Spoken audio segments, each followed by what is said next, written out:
This is LBC from Global, leading Britain's conversation with James O'Brien. It's 3 minutes after 10. This made me chuckle. Oliver has written, I'm looking forward to ChatGPT's intro today. We could do that, couldn't we? One day, next week, without telling you which day it is, I could get ChatGPT to do a monologue and see if you can work out what day it is. Problem is, as we established yesterday, you need to be a very good actor to sound as if you're not reading or reciting from memory something that you're not actually saying organically and afresh. But we digress, which is, of course, as we also established yesterday. Remember, you can listen back to all LBC shows on the Global Player app or the LBC app, the all-new Singing and Dancing LBC app. We had a big conversation about AI, ChatGPT, and the way that it's replacing entry-level jobs. That someone cleverer than me would be, put your hand down, Keith, someone cleverer than me would be able to draw some sort of link between that conversation and this one. Because the notion of a population that is no longer required to work all the hours that God sends, or no longer reveres workaholicism, if that's the correct phrase, is on the horizon. At least it might be, because, of course, John Maynard Keynes, back in about 1930, wrote, as a Times columnist reminds me this morning, of a 15-hour working week being just around the corner.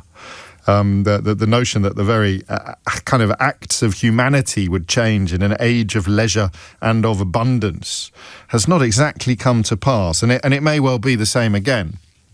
As callers suggested yesterday, that we need to recalibrate our relationship with work rather than revolutionise it, that we probably still will be doing work. But as I turn your attention, as I must first today, to the welfare bill that Keir Starmer is going to struggle to get through the House of Commons today, I wonder how many of the facts you are already across.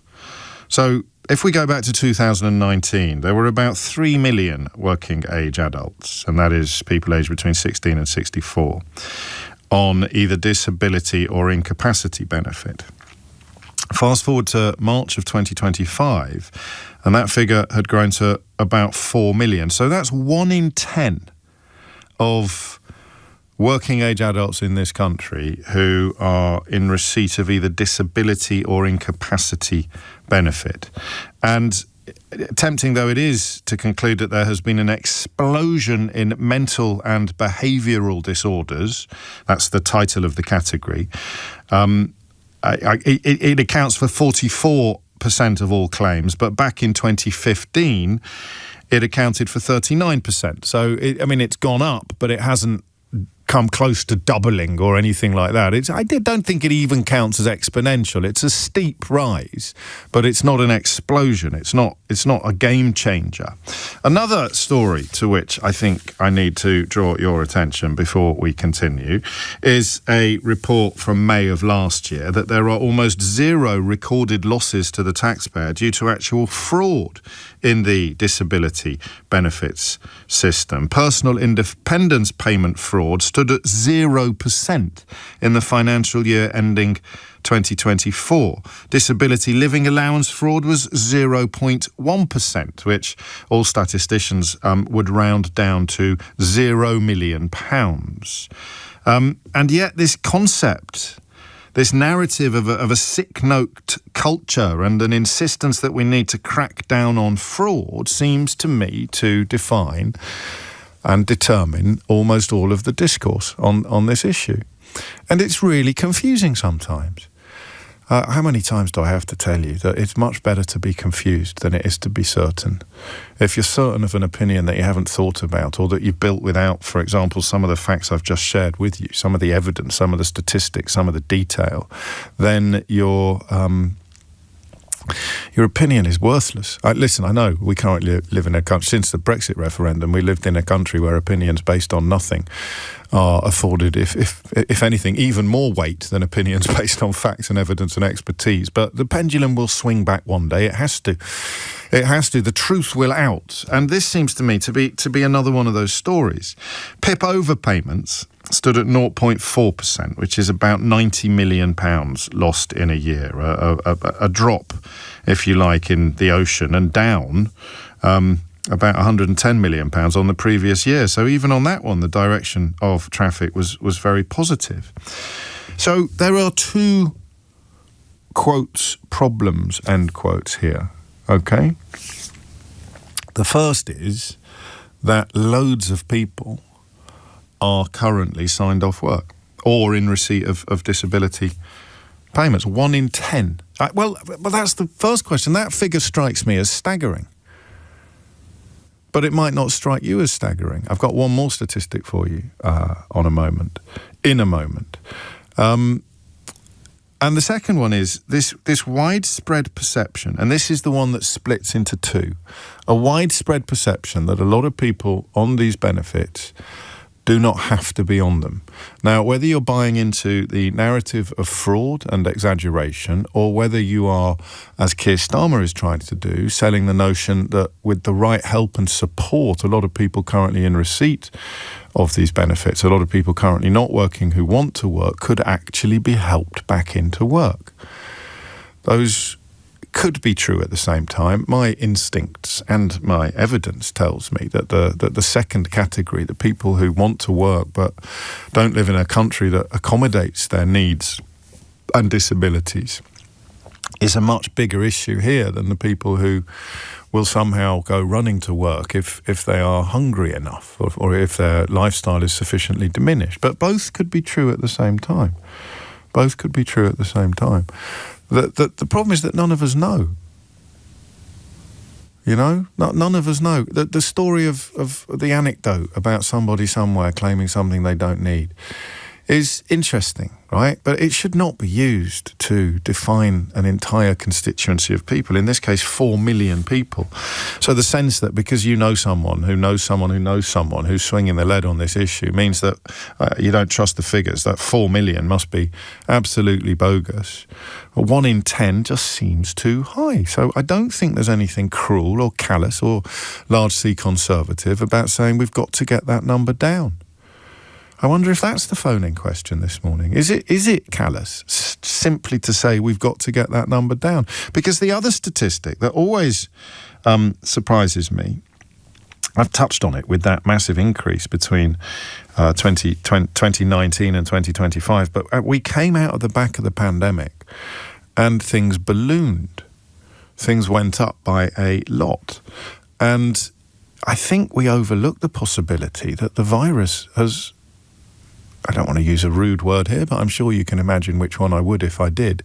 The virus has really messed us up. I now get 5 texts saying it wasn't the virus, it was the vaccine. But hey-ho, that's the price of free speech, isn't it? The virus has really messed us up. I hate anecdotes because I'm getting older, which means that people I know getting ill is a consequence of my age, not of the fact that we're coming out of the back of the pandemic. But if you think about the isolation that was imposed upon our young people, many of whom have moved from school age to working age in the interim, and you think about the long-term impacts of long COVID, which is now recognised, but if everybody who's got it has been diagnosed, then I will eat my headphones this morning. And the possibility, missing from all of this conversation, all of this debate, the possibility that we are much, much sicker post-pandemic than we were before. But how the heck do you have a phone in about that? You know I love you. I love you deeply, but caller after caller after caller detailing their own medical conditions is unhelpful in the context of trying to come to a better understanding of the bigger issues. There is the simple question of how we know, how we tell the difference. For example, the fact that, as I've just explained to you, the increase in mental health and behavioural disorders has been from 39% in 2015 to 44% of all claims in 2024. So it hasn't rocketed. It hasn't gone up particularly exponentially. It's definitely gone up. And if that is completely unlinked to the impacts of lockdowns and viruses, then again, I will eat my headphones. Although, listen, it goes over some people's head. Here's Dave H. James getting the wrong end of the stick again. It's not recorded fraud that's important. It's those that are claiming to have mental health issues, etc., which are so hard to prove or disprove. 50% don't want to work. Claimants have a right to be believed and for notes verified, But the numbers have only gone up by 5% in 6 years. And if that isn't in large part a consequence of the impacts of lockdown, particularly on younger people,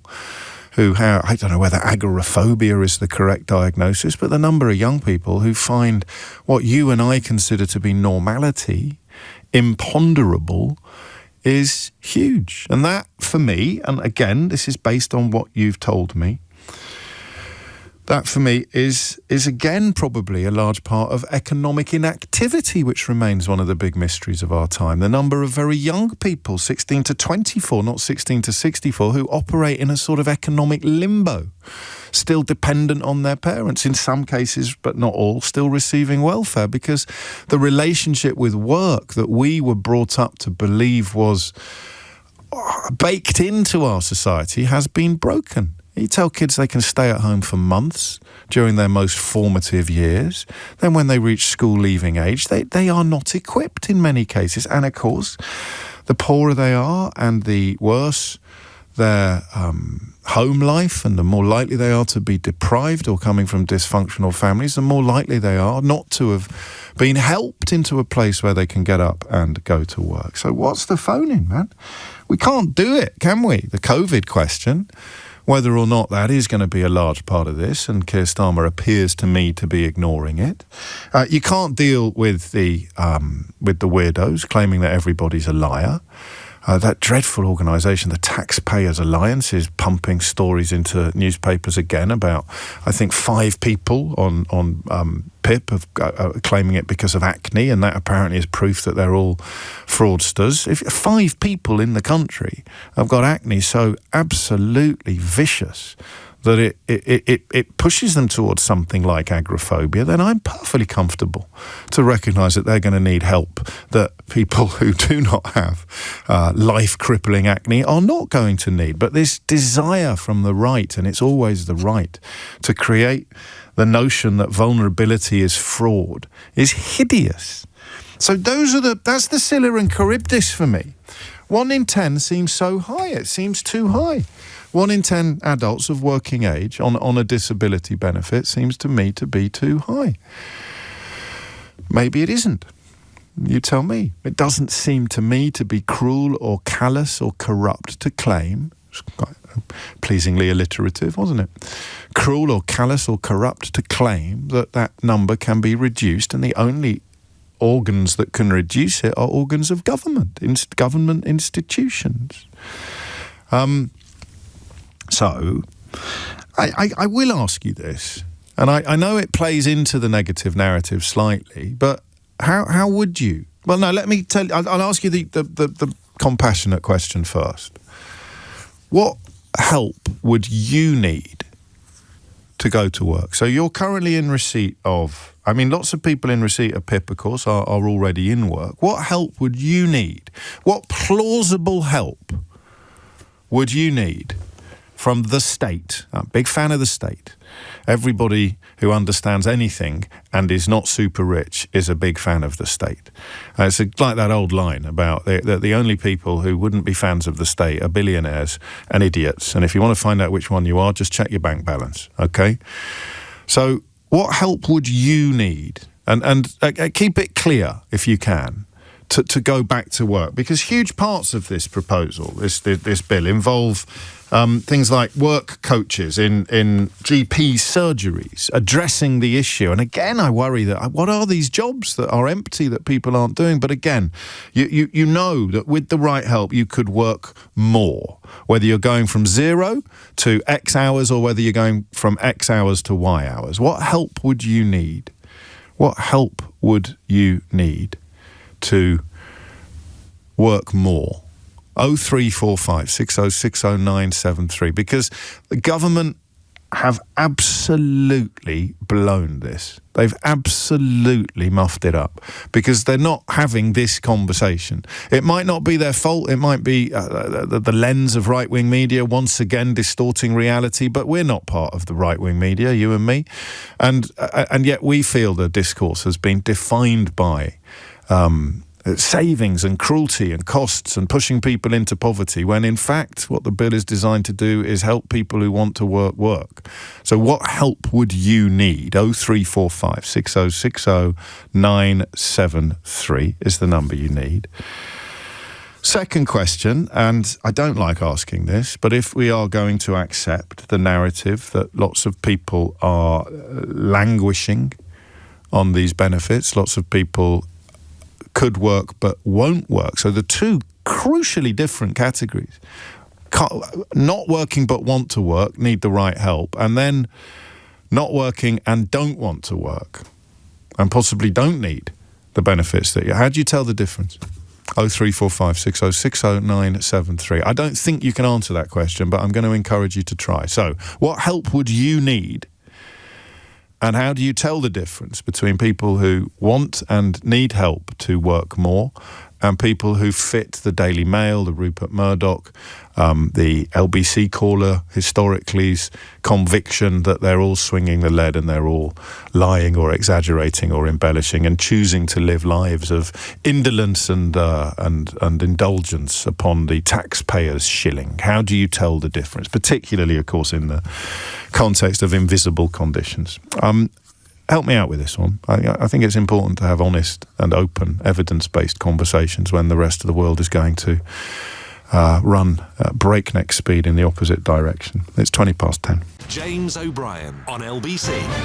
It is 21 minutes to 10, and you are listening to James O'Brien on LBC. The desire to believe that somebody claiming to be disabled is lying is an impulse I don't have, but I recognise that it's a large part of this conversation, so it would be wrong to exclude it. And the COVID thing is an element of the conversation that we don't have the expertise to reflect upon. But Emma puts it pretty well. Isn't it amazing, they write, that massive continuous exposure to a novel and evolving coronavirus that inspires our own bodies to attack themselves at the cellular level hasn't made us all healthier and happier? So how big a part of the answer to the question of why these figures have gone up rapidly between 2019 and 2024 must be the virus. But of course that doesn't fit the narrative of fraud or embellishment or exaggeration. So, man, there's a lot going on here, but you wouldn't know it from the tabloid coverage, would you? Tony's in Aldershot. Tony, what sort of help would you need? Hello, James. Hello, Tony. Long time no talk. Mine's difficult. I work between 5 to 10 hours a week. I am a receipt of PIP, and I also have long COVID, which I have to have carers for. Now, for me to do more hours, looking at what the government are presenting, there's no help for self-employed people.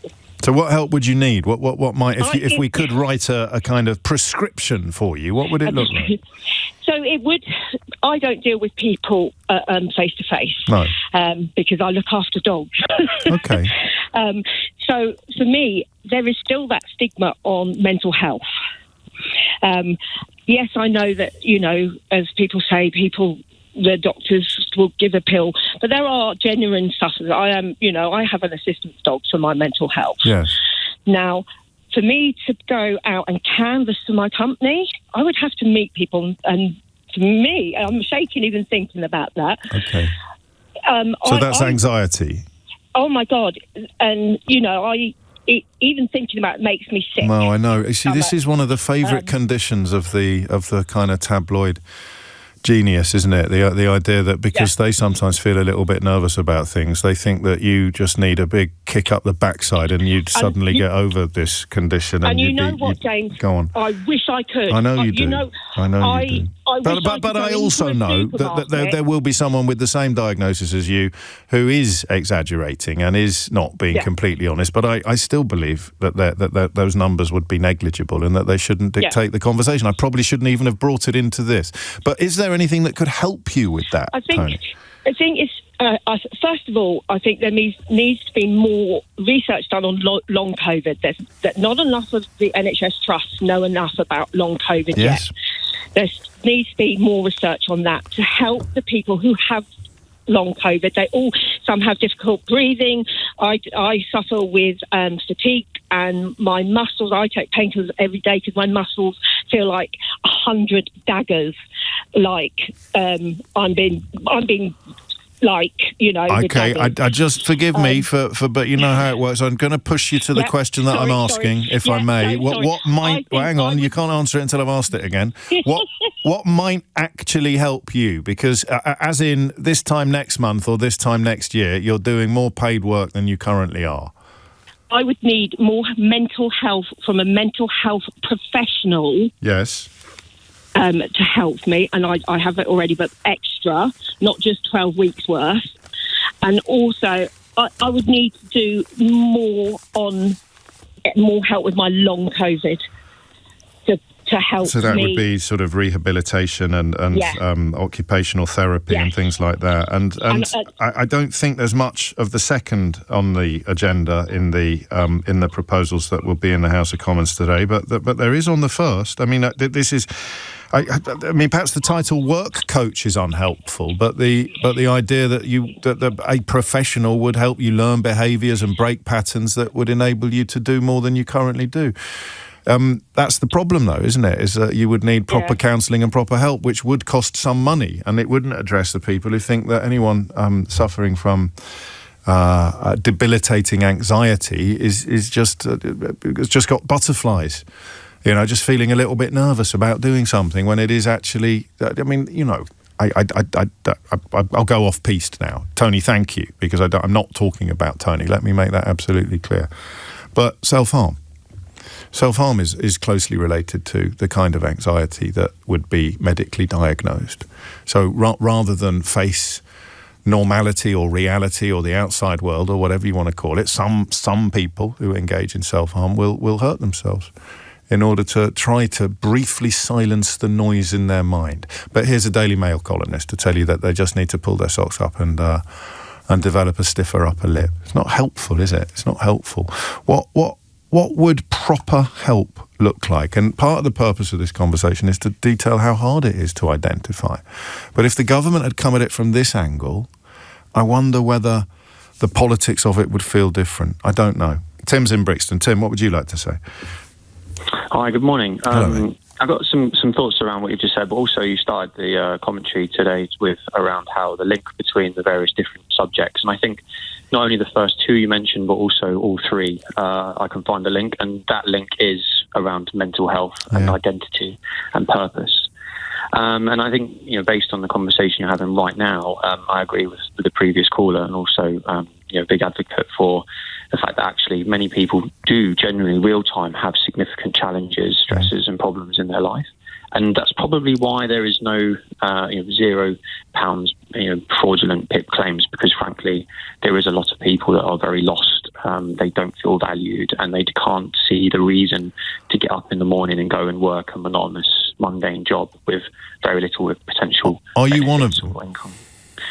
Not anymore. Right. What happened? No, I spent a period of a fair few months, let's say, as I would put it, playing a very good game of hide with very few people successfully seeking me, mental health and depression, pushing me into the sort of dark space, really. But now I'm working on a whole range of different projects to help others. So what happened? What broke the spell, as it were? I found hope. I found purpose. And I realised... Again, I'm going to run out of time, but how? What was it in terms of something a government could introduce or enhance? What was it? For the government to do that, it would have to be data collection, identifying what's going on the ground in real terms, and have open dialogue with people to find out why those people aren't returning to work, and using different terminology. So that would fit fit under the umbrella of what they're describing as having work coaches and counsellors in GP surgeries. But you'd have to be in the GP surgery to start with, and you're describing a different cohort of people. So I am going to run out of time, and if you don't want to answer the question, that's absolutely fine. But but what reached you? What broke through specifically and simply?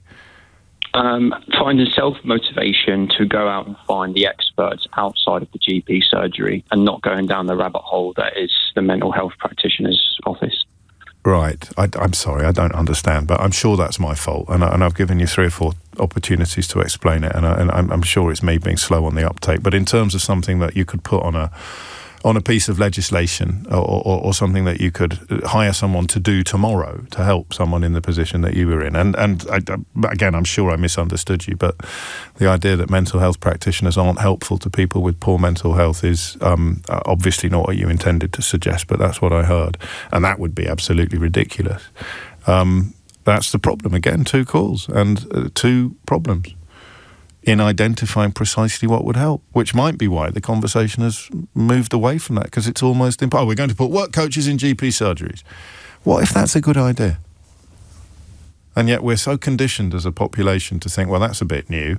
I don't like that. And also, I wouldn't trust the government or the public sector to introduce. Well, who the hell else is going to help? And the only alternative you're left with is either they're all liars and we should just, I don't know, put fireworks up their bums and send them out into the workplace, or this is just the reality. The levels of disability and sickness are just the modern reality of our population. Somewhere between those 3 points of the triangle lies the truth, but I'm not sure which point it's closest to yet, and I possibly never will be. But you can help on 0345 6060 973. Here's Dominic Ellis with your headlines. James O'Brien on LBC. It is 10:34, and Keir Starmer has a big problem. Some of the people that he thought that he had mollified, some of the rebels, were in the House of Commons yesterday, making it pretty clear that they remain unpersuaded, and even more significantly, perhaps in the greater scheme of things, Sadiq Khan and Andy Burnham have added their voices to the rebellion, urging backbenchers, I think in both cases, to vote against the bill. I would say, and you know how resistant I am to tittle-tattle and gossip, and allowing the fact that I have 3 hours of radio to fill every day to tempt me into undue and premature speculation. Nothing worse than premature speculation. I do think that the chances of Keir Starmer not leading Labour into the next general election are higher today than they were this time last week. It's going to be very interesting to see what happens in the welfare bill, but I don't think the interventions of the mayors are to be ignored, particularly Burnham, who has never ruled out another tilt at the leadership of the party, albeit he's not an MP now. And it's the welfare bill that is the latest problem. It is being attacked from the left for going too far and attacked from the right for not going far enough. You'd need a pretty good spin doctor to argue that proves that you're getting something right. It's usually something we apply to the BBC, isn't it? It's been accused of bias by both sides in a dispute, then they must be somehow walking a tightrope. It's not necessarily true. One side could be lying when they allege bias, or completely wrong, and the other side could be right. So, the idea that if both sides are accusing you of bias, you must be getting it right it's not exactly infallible. It's not a foolproof theory. The problem with this is that everybody uses different metrics to form their opinion. People who think it doesn't go far enough often think that a lot of people are swinging the lead. I should probably stop using that phrase. Not everybody's familiar with it. A lot of people are taking the mickey. A lot of people are claiming that they've got depression or claiming that they've got anxiety when in fact they haven't, because they just prefer the idea of not going to work at all. And you can't deny that those people exist, but it is probably the wrong end of the telescope to look through if you want to get the full and big picture. Again, as with universal credit, a large part of the discourse overlooks the fact that many, many PIP claimants, personal independence payments, are in work. But 1 in 10 on disability or sickness seems to me to be unfeasibly high, or at least fixably high. How do we fix it?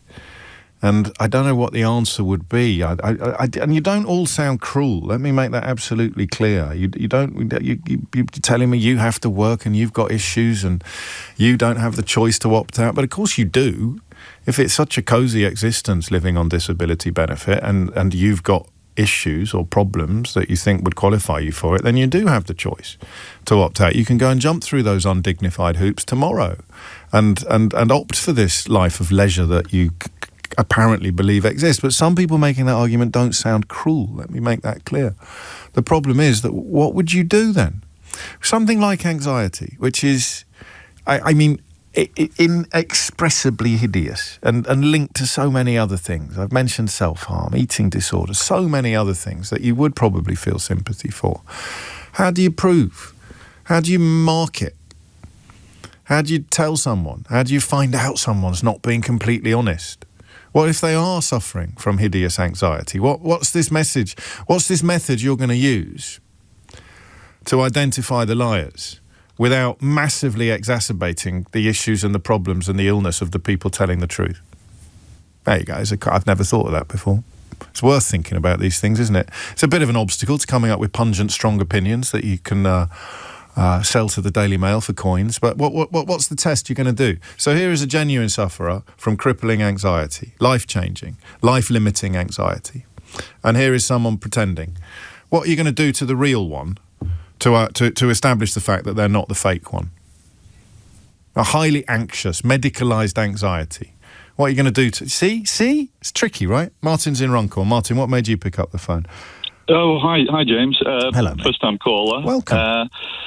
So, yeah, I think you're missing a trick here, sort of a slightly left-field solution. Go on. If you think about the illness as a bath, and you're trying to get people back to work, so you've got a plug hole, which is the people leaving illness. So how about just turning off the tap? How about just slowing down the amount of people who are actually getting ill? So actually people get back to work and also stop people from going back to work and then being ill again, a few months later and having to take time off again. We've got to sort of change the narrative on this. This sounds COVID related.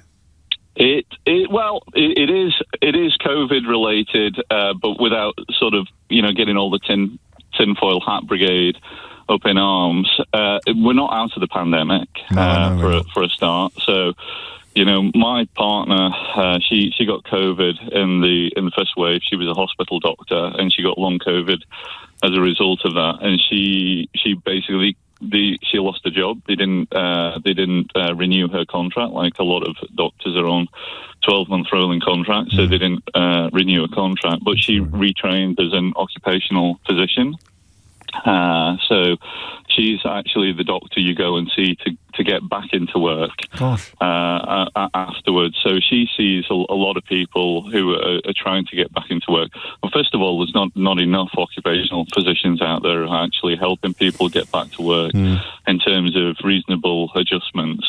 But also, 50% of the people she sees are people resulting from complications resulting from the virus. Yeah, but a lot of them can 50%. Yeah, and so a lot of them are like, oh yeah, I got COVID, and then one guy lost his sight completely as a result of that, and he came back gradually. Other people have had, like one of your earlier callers who has a lot of issues with muscles, but a lot of them can't place it down to COVID per se, but they had a virus and now they can't get back to work. That's society not doing enough to A, recognise that the pandemic is not over, and B, minimise the impacts. A lot of people contact me about things like air filters and PPE and things that we should be operating in schools. And some countries do, not all, but I don't have figures in front of me to make meaningful comparisons between the two. So that I like that. You lost me for a while, but I resisted the urge to interrupt. That's the tap you would turn off, or at least turn down, the flow of new diagnoses into the public space who will be in need of help.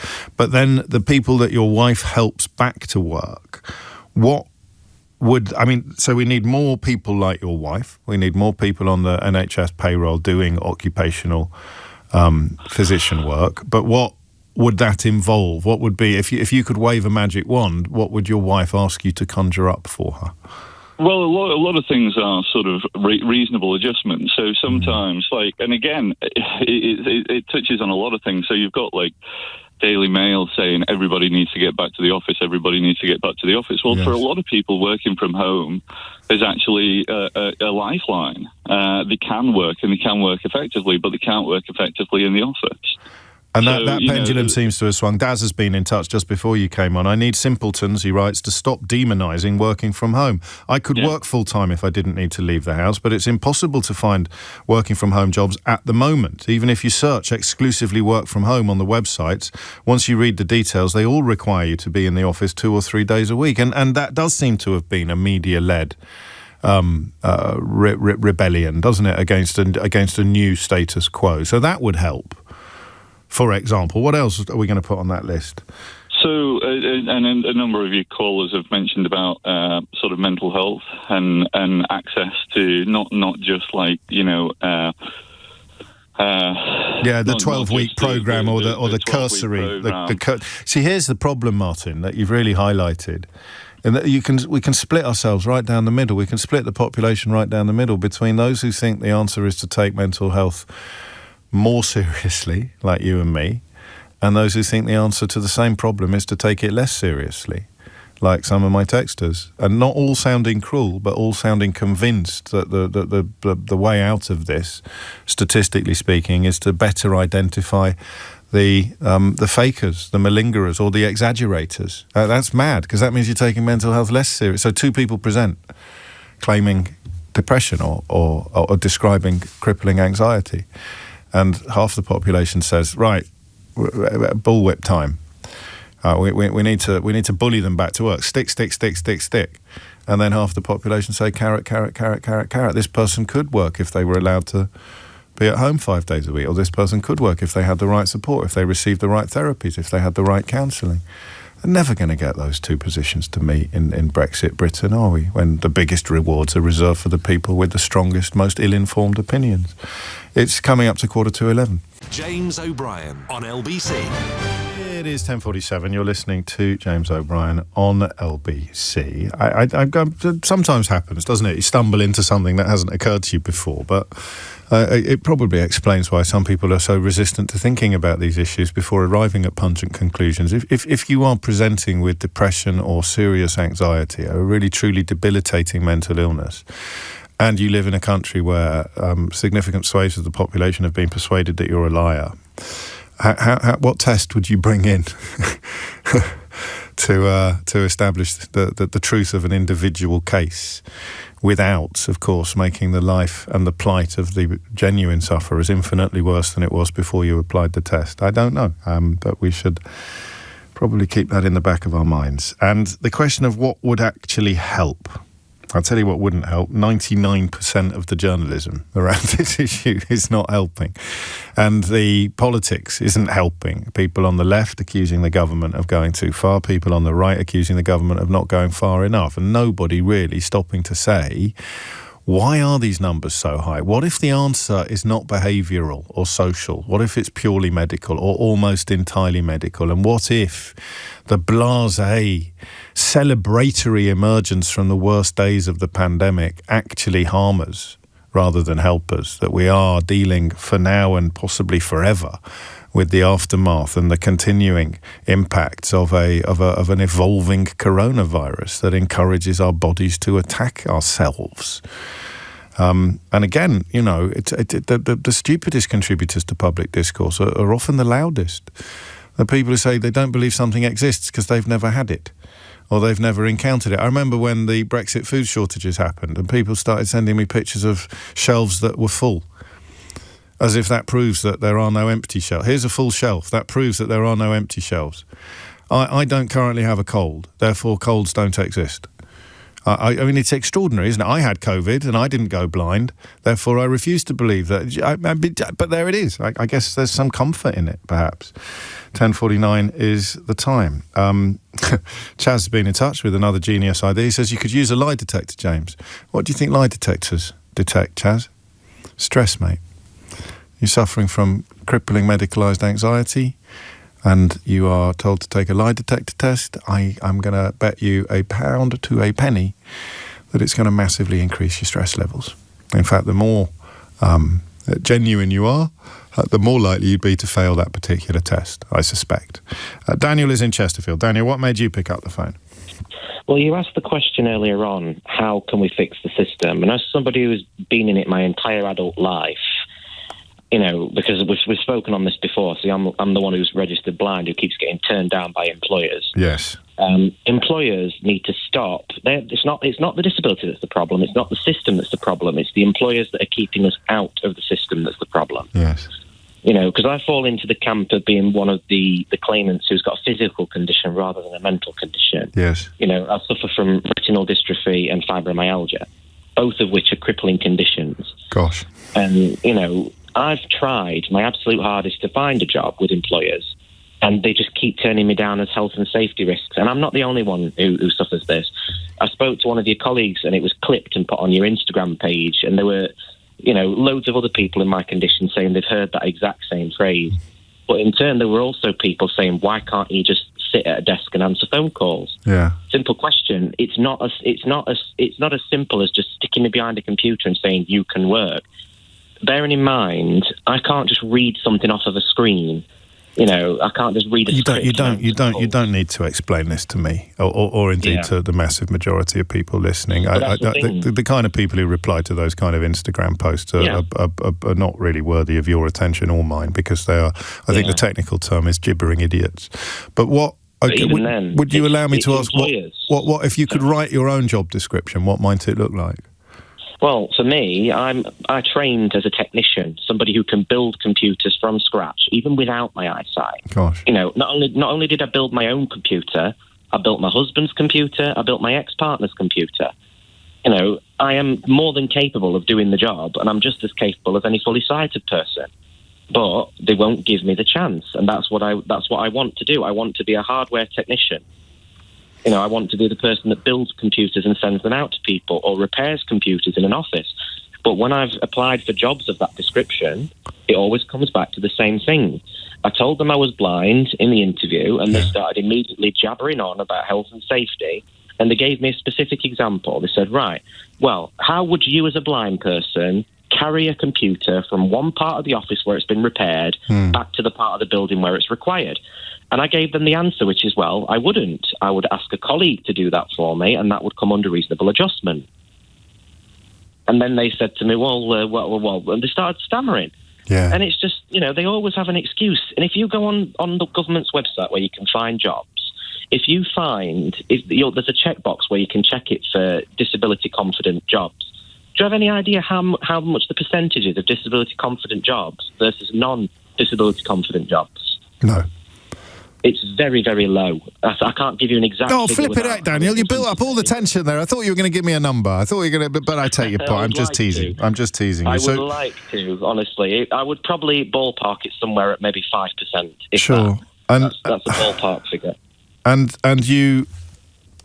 I mean, you highlight a massive problem. How widespread do we think it is? I mean, because we dedicate so much time to the invisible conditions, but you're actually perfectly highlighting the visible conditions, aren't you? The ones that somebody interviewing for can see, or the ones that the job centre can see. I mean, can I be the devil's advocate? Sure. For a moment, and say to you that if I was looking for a technician in the field that you describe, I would instinctively lean towards a sighted applicant. Yeah, and that's the problem. So I need to be re-educated, or educated, actually. Yeah, like what I've always asked from employers when I put in an application for a job, I've always said, I want someone to give me the chance, to give me the opportunity to show them what I can do. Because no one ever gets me that far. They always turn me away before I get the chance. And, you know, I've been doing this my whole adult life. You know, I've been this way since I was 16 years old. And, you know, it's one of those things where people have never given me that opportunity.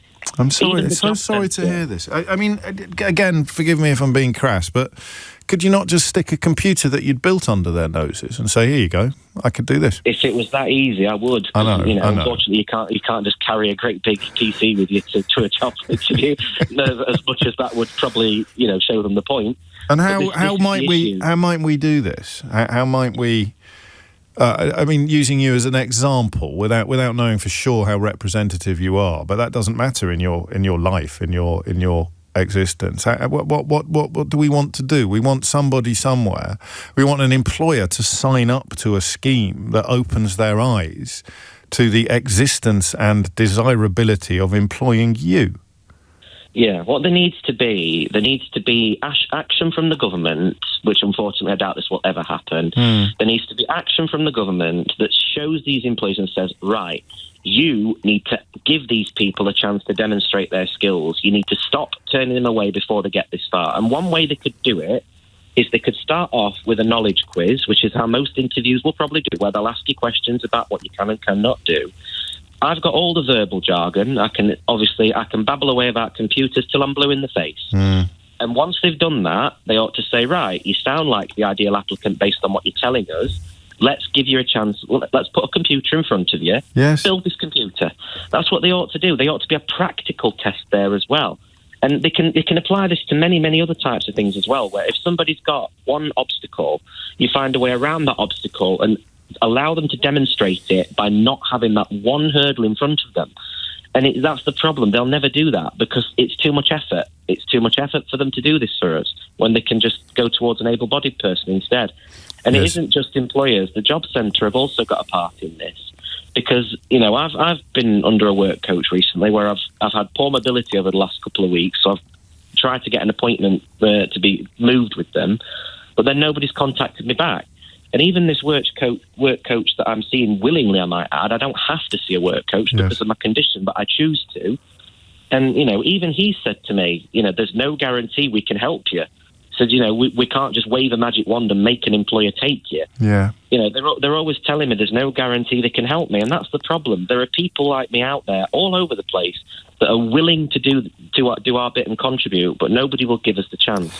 The whole thing is just fundamentally broken. Well, yes, and always has been. And I mean, that doesn't explain the recent rises in some of these problems, but it explains the underlying malaise, as it were. Final potentially crass question, I promise. But and I ask it because a lot of people are wondering, kindly and sympathetically, about the possibility of setting up your own operation or being self-employed in some way. But then how would you reach potential clients, I suppose, becomes problem number one. Exactly. And just one thing just to mention quickly, Yes. Don't ever worry about asking a potentially crass question. If it needs asking, I will answer it. You know, I'm not that kind of person. I sense that. Say, that's why I'm doing it. But I just want to preface it, because spoiler alert, you're not the only person listening, so sometimes I'd need to it's the same recognise. to anybody. I invite anybody to ask me questions about things if they feel that it needs an answer. I'll always give an answer. And the answer to that particular point is, as you've just pointed out, one, how would I actually get out to potential clients? Because I can't just get on a bus and carry a computer with me. No. And there's also another point as well, that the fact that the market is already saturated with big businesses that will, repair computers for £70, £80 an hour or whatever. Yes. And for example, if I was to take a device to, say, Curry's, they charge to fix that device. Whatever they do, they have it taken away, assessed, brought back, and you have to pay for the time while it's being assessed. Then you pay for the repair. Whereas somebody like me will go out, look at it, and go, "Here's your problem. I can fix it for you right here and now." Yeah. And it's as simple as that. Like, the market is already saturated with businesses, whether they be local or big corporates, that have already got computer repair shops and stuff. So starting up a brand new one in this day and age, where practically everybody has got a go-to computer repair shop that they like to go to, is very difficult.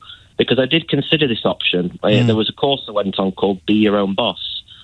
And I did go on that and thought, I can start a computer repair company. But then when I did the market research, my town is already saturated with about 6 different companies that do computer repairs.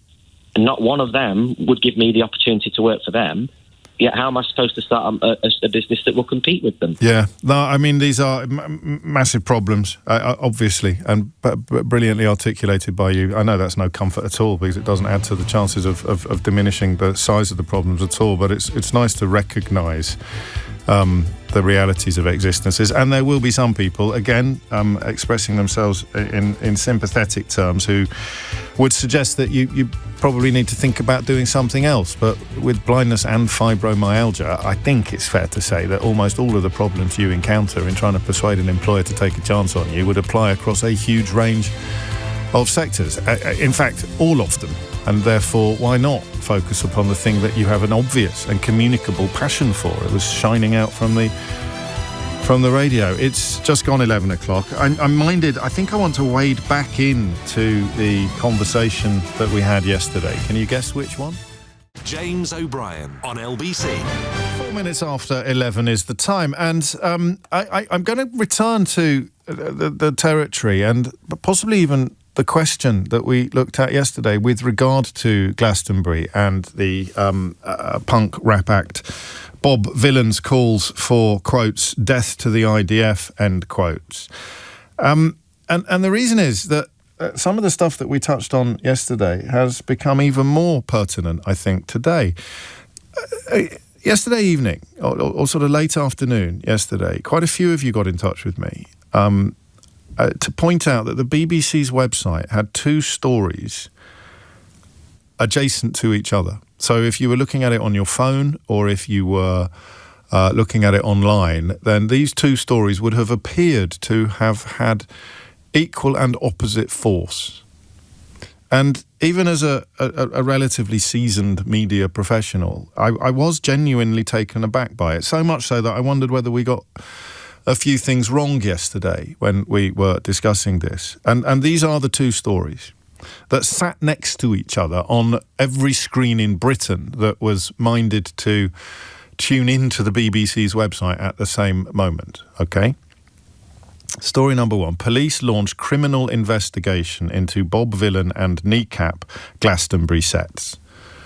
Story number two, Israeli strike on Gaza seafront cafe kills at least 20 Palestinians, witnesses and rescuers say. We can provide a little bit more detail on that and say including women and children. The Israeli military later said it had struck several Hamas terrorists in northern Gaza. This isn't necessarily relevant to the seafront cafe, and that it was reviewing the incident. But of course, I think you'll allow me to say that they always say that. And they continue to say it until, for example, footage turns up in the phone of a murdered aid worker that completely contradicts their version of events. So that is something that I think a reasonably minded observer will really struggle to compute. How can those two stories appear on the same planet in ways that make them look similar and comparable? Police launch criminal investigation into Bob Vylan and kneecap Glastonbury sets. And then right next to it, Israeli strike on Gaza seafront cafe kills at least 20 Palestinians, witnesses and rescuers say. A cafe, a school, food distribution sites in Gaza. Other estimates put the overall total at about 95. A hospital was attacked. At least 62 of the victims of Monday's attacks were in Gaza City and the north of the territory. This includes 39 people, Al Jazeera reports today, killed in an Israeli strike on a seaside cafe, with dozens more wounded. Journalists dead, women dead, children dead. One witness said that Israeli fighter jets carried out the strike. We found people torn apart, says an eyewitness. This place wasn't affiliated with anyone, no politics and no military association whatsoever. It was packed with people, including children, for a birthday party.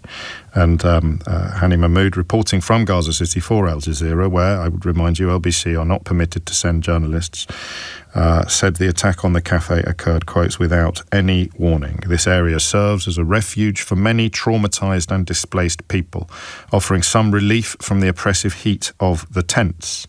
The tents, if you need me to remind you, are their homes, because they have either been displaced from their homes or their homes have been destroyed, or both. Most likely both. The bloodstains are still everywhere given the intensity of the explosion. Some of the bodies and pieces of flesh were collected from the flood of this place. Food distribution warehouse in the Zaytun neighbourhood of Gaza City killed at least 13 people, saw at least 13 people killed while they were trying to get rations. And despite the very best efforts of the Israeli regime to limit access to this sort of information, we live in a world where it is easily accessible. I mean, you could find the story of at least 20 Palestinians being killed in an attack upon a cafe on the BBC. But most people who are interested in this issue, in this continuing catastrophe, most people will be accessing other news sources as well. And that's why I sense an epic confusion among perfectly decent people about how on earth comments by a musical artiste, provocative, and it is for an investigation to decide whether or not they were insightful. I don't personally think that the investigation will find that they were, for reasons that I explained yesterday. But I think I'll explain again, because you can make a very good living pretending not to understand this and offering articles to the Daily Telegraph and the Daily Mail at the moment. I'm going to read you the letters page of the Times shortly, because that is really interesting. Times 2 weeks ago, of course, was paying a former Israeli defense minister currently wanted by the International Criminal Court on war crime allegations, paying him for his opinions in column form in the newspaper. But the letters pages are quite an eye-opener today. But the reason why I don't think it will be found to be insightful is because there is absolutely no likelihood, as far as I can tell, of anybody in that crowd leaving Glastonbury and encountering members of the Israeli Defence Force. I mean, literally, physically, being there, ramped up or amped up by the provocations from the stage, and therefore rendered more likely to attack these people that they are also likely to encounter. If you were, for example, to call for a pogrom while rampaging mobs of violent racists were parading through the streets of the United Kingdom, and you were to urge them to set fire to a hotel that actually exists and outside which they could quite easily convene, then you probably have little choice but to plead guilty to incitement charges. But again, there is a very good living to be made at the Daily Telegraph by pretending not to understand this. So if enough complaints are made, I suspect that a criminal investigation becomes pretty close to inevitable. And I think I heard Jonathan Hall, the government's terrorism advisor, making more or less the same point that we made on this programme yesterday about that notion of incitement. To prove incitement, you'd have to... do you know when I learned this? I learned this in the London riots. So I was really taken aback by the severity of the sentencing. But I had it explained to me, and I came to understand that when you have acts being undertaken in the context of riots or in the context of rampaging mobs, the law will act differently from how it would act to similar behaviours in completely isolated incidents outside of the context of riots and rampaging mobs. So I don't think that this investigation will lead to charges. I could be wrong. But the burden of proof of incitement is, to me, too high. The threshold would be too high for it to be reached by Bob Vylan's chanting of the unpleasant, provocative phrase that he intended people to go out and kill members of the IDF. You'd have to prove that he knew somebody in the audience was likely to be personally harassed as a consequence of these comments. But we shall see. We shall see. The Times letters page is extraordinary because it speaks directly to what I suggested to you yesterday, and I didn't expect to see this on the letters page of the Times, not least because it's only a couple of weeks since they were paying a man wanted by the International Criminal Court for war crimes, former Israeli Defense Secretary, as I explained to you a moment ago, writing an actual column for them.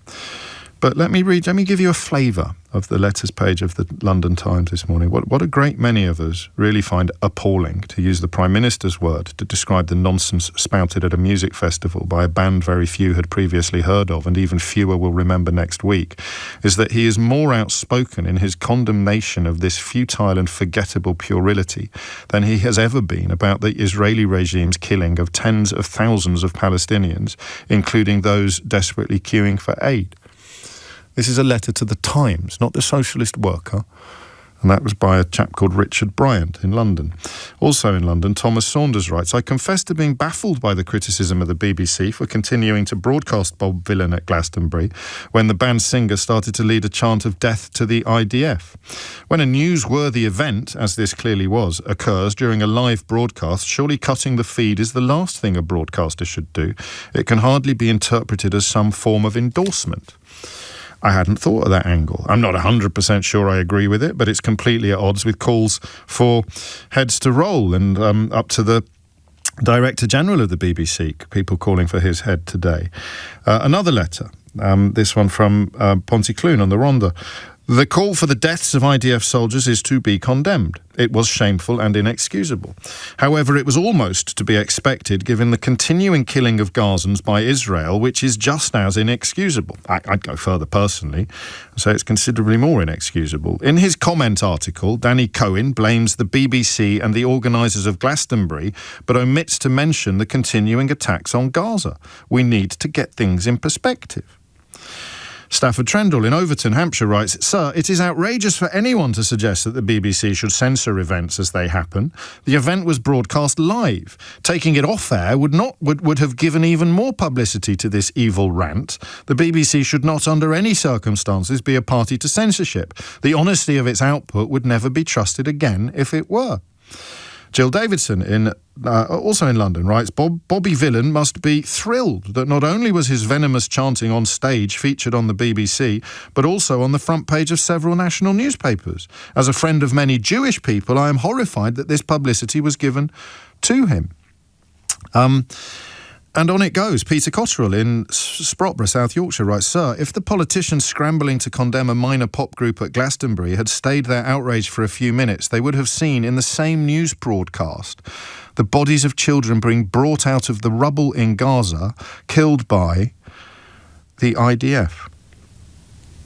That's the one that got me. Sir, if the politicians scrambling to condemn a minor pop group at Glastonbury had stayed their outrage for a few minutes, they would have seen, in the same news broadcast, the bodies of children being brought out of the rubble in Gaza, killed by the IDF. I think yesterday saw the number of Palestinians killed by the IDF since we all started talking about Bobby Vylan move into triple figures. I think we hit the 100. I think we went over 100. Al Jazeera has it 95 in the last 24 hours, but of course you'd go back further to Saturday afternoon to forgive the crassness of this, to start the clock on that. I don't know whether someone at the Times is going to get into trouble for this, whether it ducked under the editorial oversight of the people who decided to give a man wanted for war crimes by the International Criminal Court half a page in the paper a fortnight ago. But I thought that was, what's the word I want? Illuminating and encouraging, actually. It seemed to be pretty clear that this, and indeed, as Andrew says, thanks for reading those letters, they've actually restored my faith in humanity. And the idea of it being in the London Times seems to me to also be pertinent. So I can't believe now, with sort of 36 hours of room to reflect, I can't, do you think anybody honestly feels more outraged by what Bobby Vylan said on stage at Glastonbury than they do by what the IDF has done since? I mean, how would you describe such a person? Every editorial decision that's been taken in this country, as far as I can tell, apart from perhaps this programme and the letters page of the Times this morning, reflects the idea that we should be as outraged or more outraged by comments from a pop star than we should be by deaths of innocent women and children, and men, of course. I mean, how do you even begin to process that? How do you even begin to process it? And I tried yesterday when I saw those two stories juxtaposed, settled, sitting alongside each other. Police launched criminal investigation into Bob Vylan and Kneecap Glastonbury sets. Literally next to, actually to the left of. So if you were to be doing it as a countdown, it would actually be the higher story. So in second place, Israeli strike on Gaza seafront cafe kills at least 20 Palestinians, witnesses and rescuers say. I tried to process it. I wrote, this is objectively nuts, but impartial news currently lacks any metric to express that one wrong newsworthy thing is several billion times worse than another. There are people who don't even think that Bob Vylan's comments on the stage at Glastonbury were wrong. I still do, to be clear. I still do think they were wrong. But the actions of the IDF since are several billion times wronger. And I can't quite explain to a confused observer how we have ended up living in a country where those two stories can be presented to the public by the state broadcaster with opposite and equal force. So I'm back to yesterday's question with a little side order of confusion. Do you honestly think anybody, the woman we heard in the news a moment ago perhaps notwithstanding, but can anybody truly be more outraged by the words of a pop star on a Glastonbury stage than they are by the actions of the IDF in the hours since that concert was broadcast? And if they are, what the hell is wrong with them? What the hell is wrong with them? Sir, writes Peter Cotterill from Sprotborough, if the politicians scrambling to condemn a minor pop group at Glastonbury had stayed their outrage for a few minutes, they would have seen in the same news broadcast the bodies of children being brought out of the rubble in Gaza, killed by the IDF. Who is the real villain here? James O'Brien on LBC. It is 21 minutes after 11, and it is, I think, the closest to gaslit that I've ever been, the coverage of this Glastonbury story. Because as soon as you set it against, I read you a comment from, this is Richard Littlejohn writing in the Daily Mail. In two-tier Britain, the far left get a free pass, but our Jewish friends are treated as second-class citizens. Over 100 people in Gaza killed since this chant was issued from the stage at Glastonbury. Deputy Speaker of the Knesset calling for every man in Gaza to be shot dead. I missed Richard Littlejohn's column about that. I'm sure he was much more outraged than he was by the splutterings of a previously unknown rap star, punk rap star.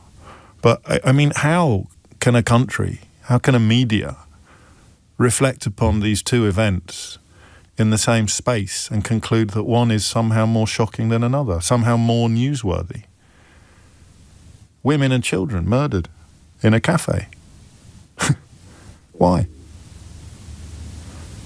And yet, when I turned to the BBC yesterday afternoon, I saw the two stories alongside each other as if they were somehow comparable. I do get, if it's newsworthy, it gets reported, and it's newsworthy. But unless you've got a degree in media studies, you're going to really struggle to understand how the hell you can have an investigation into what the right-wing grifters on social media used to describe as hurty words, alongside the tale of 20 more deaths, and the overall figure now estimated to be much higher than that. Do you get it? Do you get it? 0345 6060973. And does the Times letters page, of all places, and I hope I'm not getting the Times letters editor into trouble, but does the Times letters page highlight today just how bonkers we've become? That letter there, I'll read it again. I might read it again for the rest of the show. If the politicians scrambling to condemn a minor pop group at Glastonbury had stayed their outrage for a few minutes, they would have seen in the same news broadcast the bodies of children being brought out of the rubble in Gaza, killed by the IDF. Yeah, but on the other hand, there was chanting at Glastonbury. Says who exactly? Sophie is in Burgess Hill. Sophie, what made you pick up the phone? I do believe that there are people who are more outraged about Glastonbury than about what's going on in Gaza. I am part of a local group of parents who organise events for Gaza. We raise money, we raise awareness, and I have invited countless parents from my children's schools to these events. They don't come, they don't show up. They don't reply to the text messages on the WhatsApp group. Well, a lot of people, I mean, I don't either, to be honest with you. Fine. I don't go in for that kind of, I don't know what you'd even call it, but I mean, that doesn't mean that they are more concerned about chanting at Glastonbury than they are about death of Palestinian children. It just means they don't fancy turning up to your events, respectfully. Sophie. That's totally fine, but not once have they ever spoken about the incident in Gaza. But 3 or 4 of them yesterday decided to talk to me about what happened at Glastonbury. So we're standing at the school gate and 3 or 4 parents are talking about what happened at Glastonbury. You're putting me in a slightly uncomfortable position because I mean, of course they are, because it was on every single front page yesterday. So we talked about it yesterday because it was dominating media-driven discourse. It's not proof that they don't care about dead children in Gaza. No, but I would say that they're more outraged. Okay. So they might not care. They might care the same amount, but they're more outraged. And who else is more outraged? The general media, not you. Fair enough, a given. But a lot of the media. I mean, listen to the fact this subject you touched on yesterday is a senior spokesman for the Israeli government talking about killing all men in Gaza. Separating the women's children. That was the deputy speaker, but a member of Netanyahu's party. None of the media talked about that. No, they didn't. That wasn't in any. No, that's not fair. I think Richard Littlejohn wrote a column about it, and he was absolutely outraged. But I just haven't been able to find it.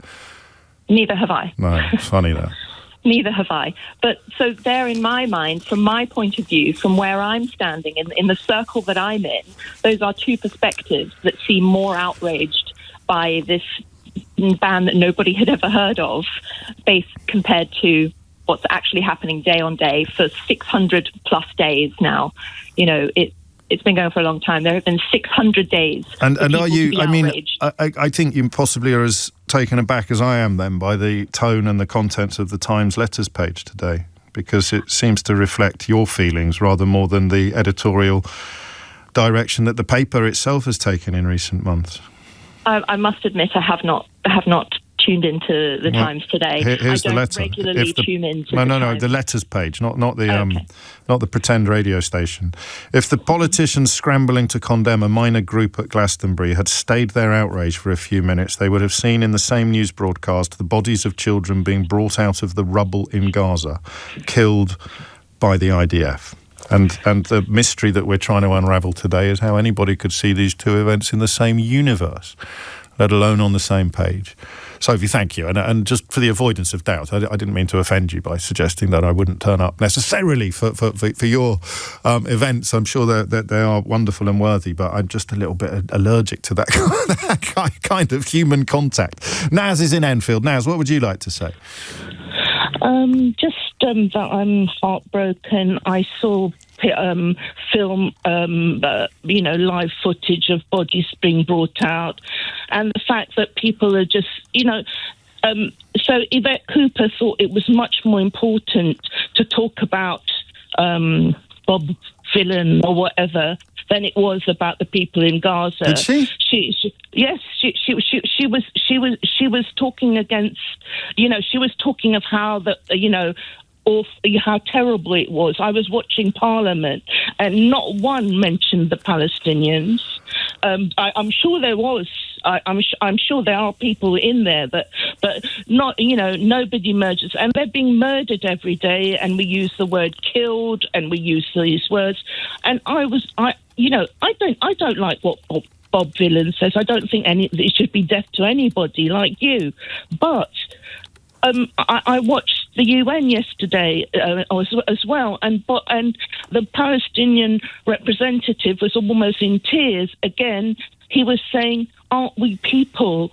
Aren't we human that people don't bother about us? Is it because we're brown that people don't say, these are babies, children, women, every day dying and no one is doing anything?" And my heart just sort of broke, seeing the footage every day, and people like the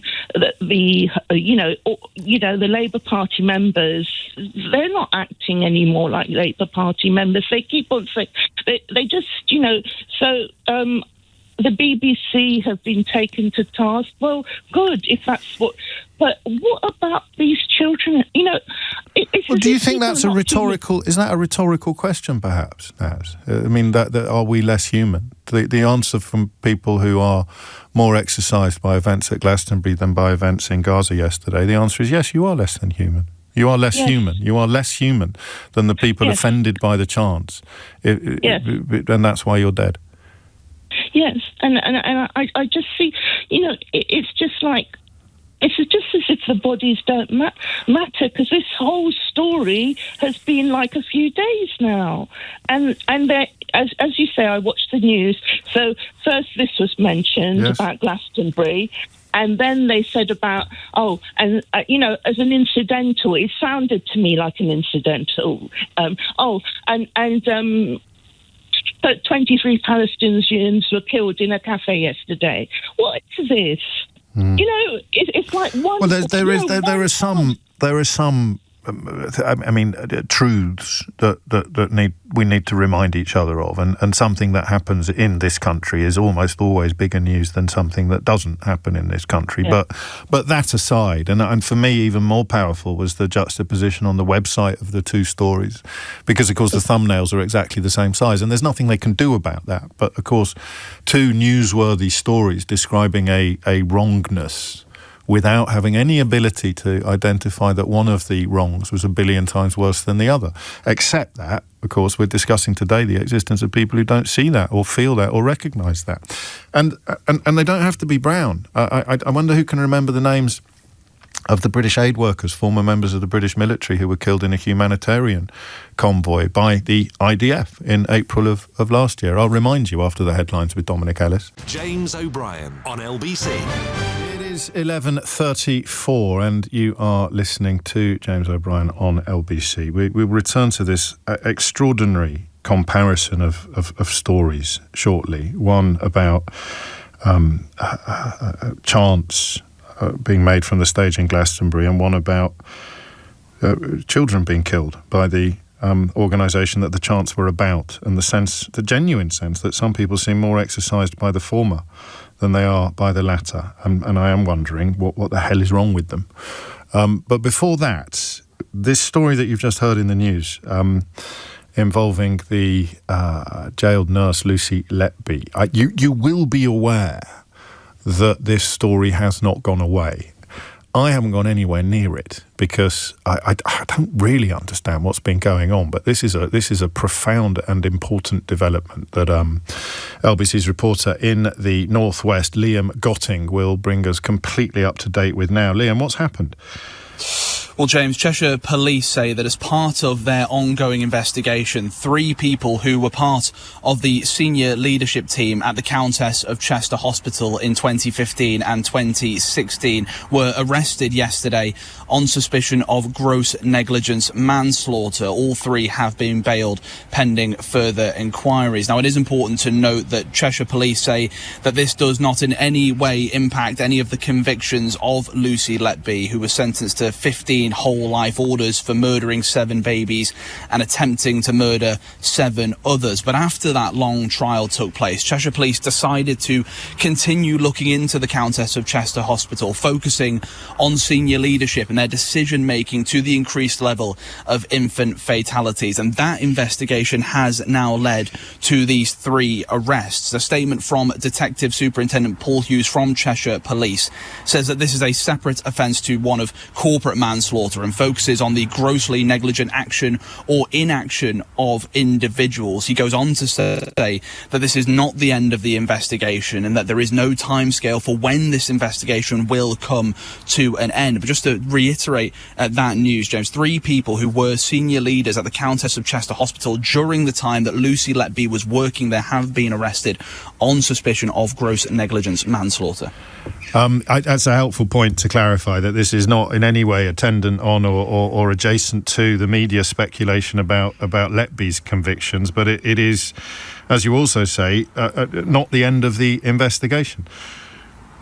No, you're absolutely right, James, and I'm sure you'll be aware, pretty much since the trial ended, people on social media and in the media themselves have been questioning the convictions of Lucy Letby, but Cheshire Police were very, very important to stress that these arrests do not in any way relate to the convictions of Lucy Letby and will not in any way impact those convictions of Lucy Letby, who, as I say, is currently serving 15 whole life orders. But we'll have to see how these arrests and now these subsequent investigations into these arrests, how they develop from here. But yeah, just to stress definitely that the Cheshire Police say this will have no impact on those convictions of Lucy Letby. Liam Gotting, many thanks, LBC's reporter in the Northwest, with a little more detail there on the arrest on suspicion of gross negligence manslaughter of 3 senior leaders at the hospital where Lucy Letby committed her crimes. It is 11:38. You are listening to James O'Brien on LBC. I shall read this out because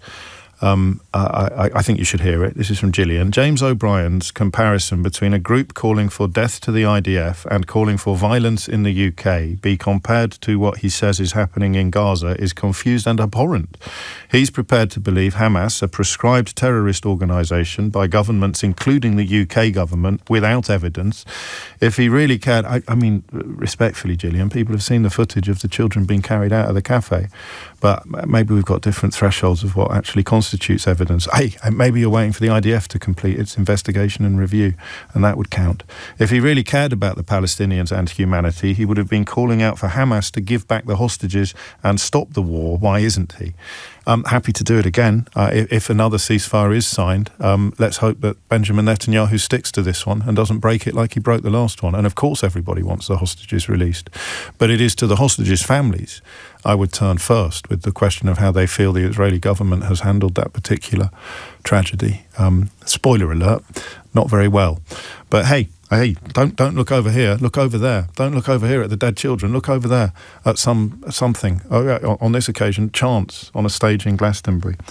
I was surprised the BBC described them as anti-Semitic. It's important to understand why. The logic behind this thinking is that if you are more exercised by events in Gaza than you are perhaps by the persecution of Uyghur Muslims in China, or the conflict between Rwandan forces and forces in the Democratic Republic of Congo, or even perhaps Russian invasions, the illegal Russian invasion of Ukraine, then you are judging Israel by a different criteria from how you are judging other atrocities and other conflicts around the world, and therefore you are anti-Semitic. So by calling for death to the IDF, you become anti-Semitic because you're not calling for death to Hamas, for example, or death to the Russian forces in Ukraine. And I think in some cases that works. I think that analysis does work. There's a tendency to over-focus on, if you were to assemble an international hierarchy of atrocities, then for much of the last few decades, Israel would not have been at the top of it. Whether you think they're at the top of it now or not is actually immaterial to this point.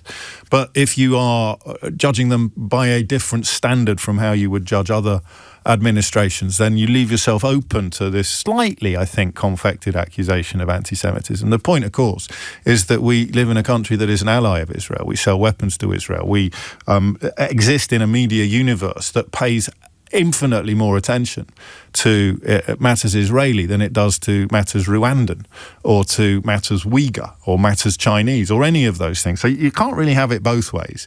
You can't report upon these matters as if Israel is a more important country to the UK than, for example, the Democratic Republic of Congo, and then complain when people take that media prioritisation and feel more upset about deaths in that part of the world than they do about deaths in other parts of the world. So I think the logic behind that accusation works sometimes, but it doesn't work this time.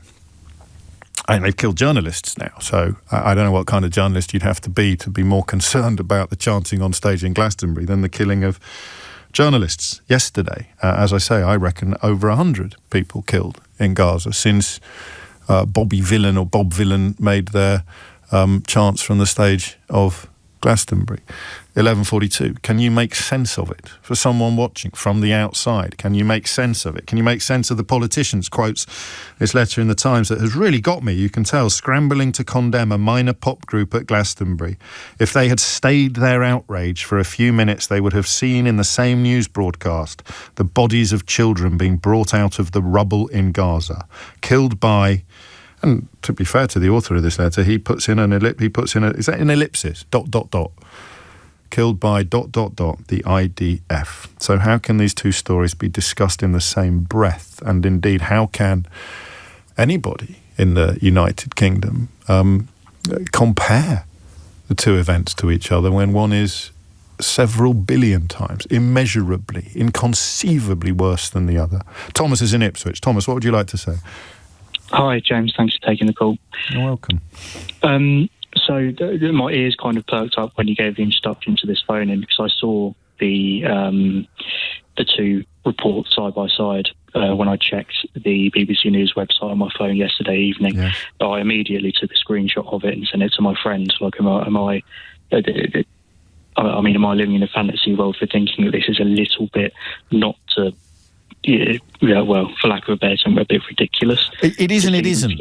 I mean, I don't see that the BBC can do it any differently. Both events are in the news, but it just touched a nerve that I haven't felt for a while. Yeah. It just felt ridiculous, but obviously it wasn't. Yeah, definitely. So I think, unfortunately, crisis fatigue is very real. This has been going on for 2.5 years now. If I just stay on the BBC News website, you see 2 days ago, at least 81 people killed in Israeli strikes in Gaza. 4 days ago, 18 people in a Gaza market. I could go on and on, just reading the timeline of these reports. And off the balance of probabilities, by the end of tomorrow, there'll be another report on the BBC with a number of Palestinians killed in Israeli strikes. Unfortunately, it's just almost a case of desensitisation, I feel. Yeah, I mean, there must be a little bit more to it than that, but the most helpful parallel for you is probably Ukraine, isn't it? Where it is. I mean, you don't have people on our news bulletins and all over our media defending Russia. I think pretty much the only public figure with a soft spot for Vladimir Putin is Nigel Farage. But I don't imagine he'll get asked about that much anymore. That seems to be the way these things work. But but even there, where there is no dispute whatsoever about who's in the right and who's in the wrong, we just, what's the word? We become a bit inured to it, don't we, by events. And the Glastonbury story is new. The Glastonbury story pushes different buttons, speaks to different impulses. And so the media can get stuck into that while barely mentioning the events that you described at the top of your contribution. Doesn't make it right, but I think you're suggesting it makes it perhaps inevitable. Yeah, you're absolutely right. Unfortunately, I don't have an answer as to why the question in the Times letters, why the politicians are so up in arms about these comments as opposed to the real death. So I don't have an answer. No, reading the minds of people who apparently care more about one of these events than they do about the others is a very, very tricky business. But I think it's important at least to try. Thank you, Thomas. He's right, isn't he? I mean, part of the problem here is that hardly anybody has been able to keep track of the atrocities committed in in Gaza. And I said I would remind you of the names of the 3 Britons. Just popped into my mind when Naz was talking about the fact that the victims of the IDF in Gaza usually have brown skin, and possibly that is a contributing factor to the lack of compassion or care. But that is not the case with John Chapman, James Henderson and James Kirby, all believed to be former members of the military. In Chapman's case, a former member of the Special Forces. They were among the 7 World Central Kitchen aid workers killed by an IDF attack on a humanitarian convoy on Monday. And you tell me where the columns are condemning that, as opposed to the columns condemning the singer. James O'Brien on LBC.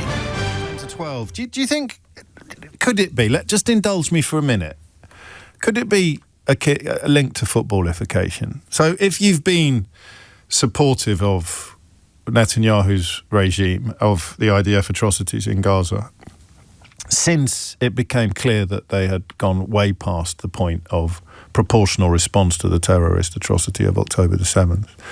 But if you are incapable of doing that, if you can't say, no, they're wrong now, you can't say this is disgusting. You don't have to say this is genocide, as many, many, many people say, including an awful lot of the most qualified lawyers on the planet, qualified in the relevant fields. You might not be comfortable saying it's genocide or even ethnic cleansing, but you could say it's wrong. It's categorically and obviously wrong.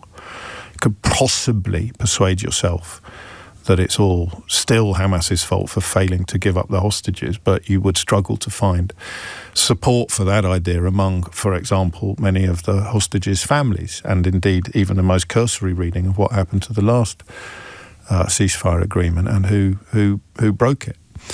But if you just can't do it, and I'm not thinking now about people whose identity is embedded in the modern state of Israel. I'm really not, because even as we contemplate the latest carnage, I have sympathy for that position. You know that I do. Whether I should or not is moot. I just do. The place that you go to when the persecutions and the pogroms start again. That makes it different in my mind from other territories and other issues. But for British journalists, with no particular links to the region or the religion, for British journalists to be unable to say, oh my God, the other lot were right, this is turning into something hideous, this has turned into something utterly unconscionable and utterly unforgivable. So if you know that in your bones, but you also know that you could never admit it publicly because of the curious cocktails of pride and shame and arrogance and delusion that most human beings are made up of, you've had to sit by and just watch proof after proof after proof after proof that Netanyahu's embarked upon a quite possibly genocidal campaign in Gaza, and you haven't been able to say anything about it because you can't condemn him because you're incapable of admitting how wrong you were, but you can't do anything else either because all of the traffic has been one way for so long.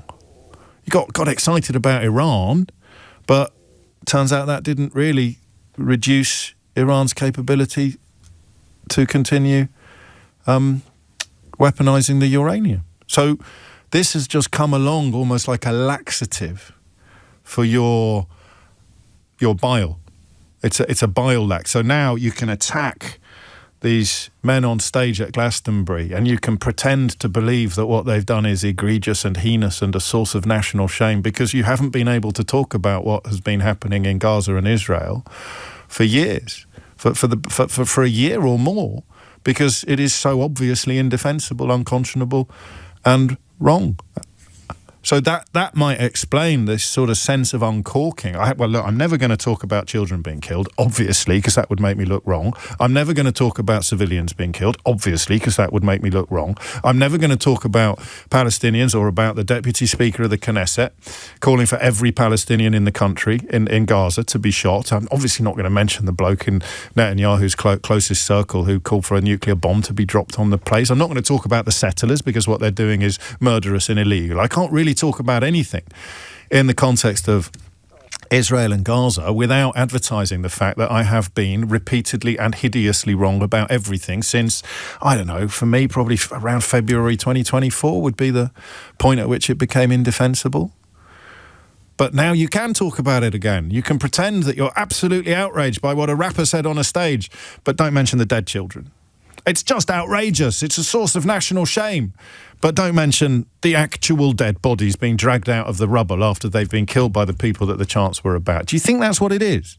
It's like an uncorking of all this backed up bile, where the alternative would simply be to look yourself in the mirror and say, I got that wrong. I should have seen it coming. Lots of people did, but I didn't, and I'm sorry and I'm wrong. That's the alternative. And because that is so hard for some people to do, you're going to end up instead pretending to be at least as outraged, if not more, by the chants from a stage at Glastonbury than you are by the fact that 100 Palestinians have been killed in the hours since it happened by the people that the chants were about. Dickie's in Windsor. Dickie, what would you like to say? Good morning, James. How are you? Very well, mate. What's on your mind? Well, I did a bit of research because I'm a bit incensed by all of this. But I'm 51, so I'm incensed all the time. It goes with the territory, mate, doesn't it? Exactly that.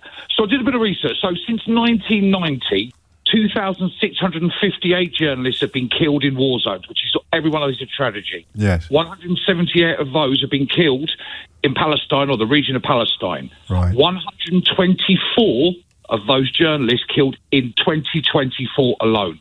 International law states the following of an illegal order does not negate the individual from their responsibilities under international law.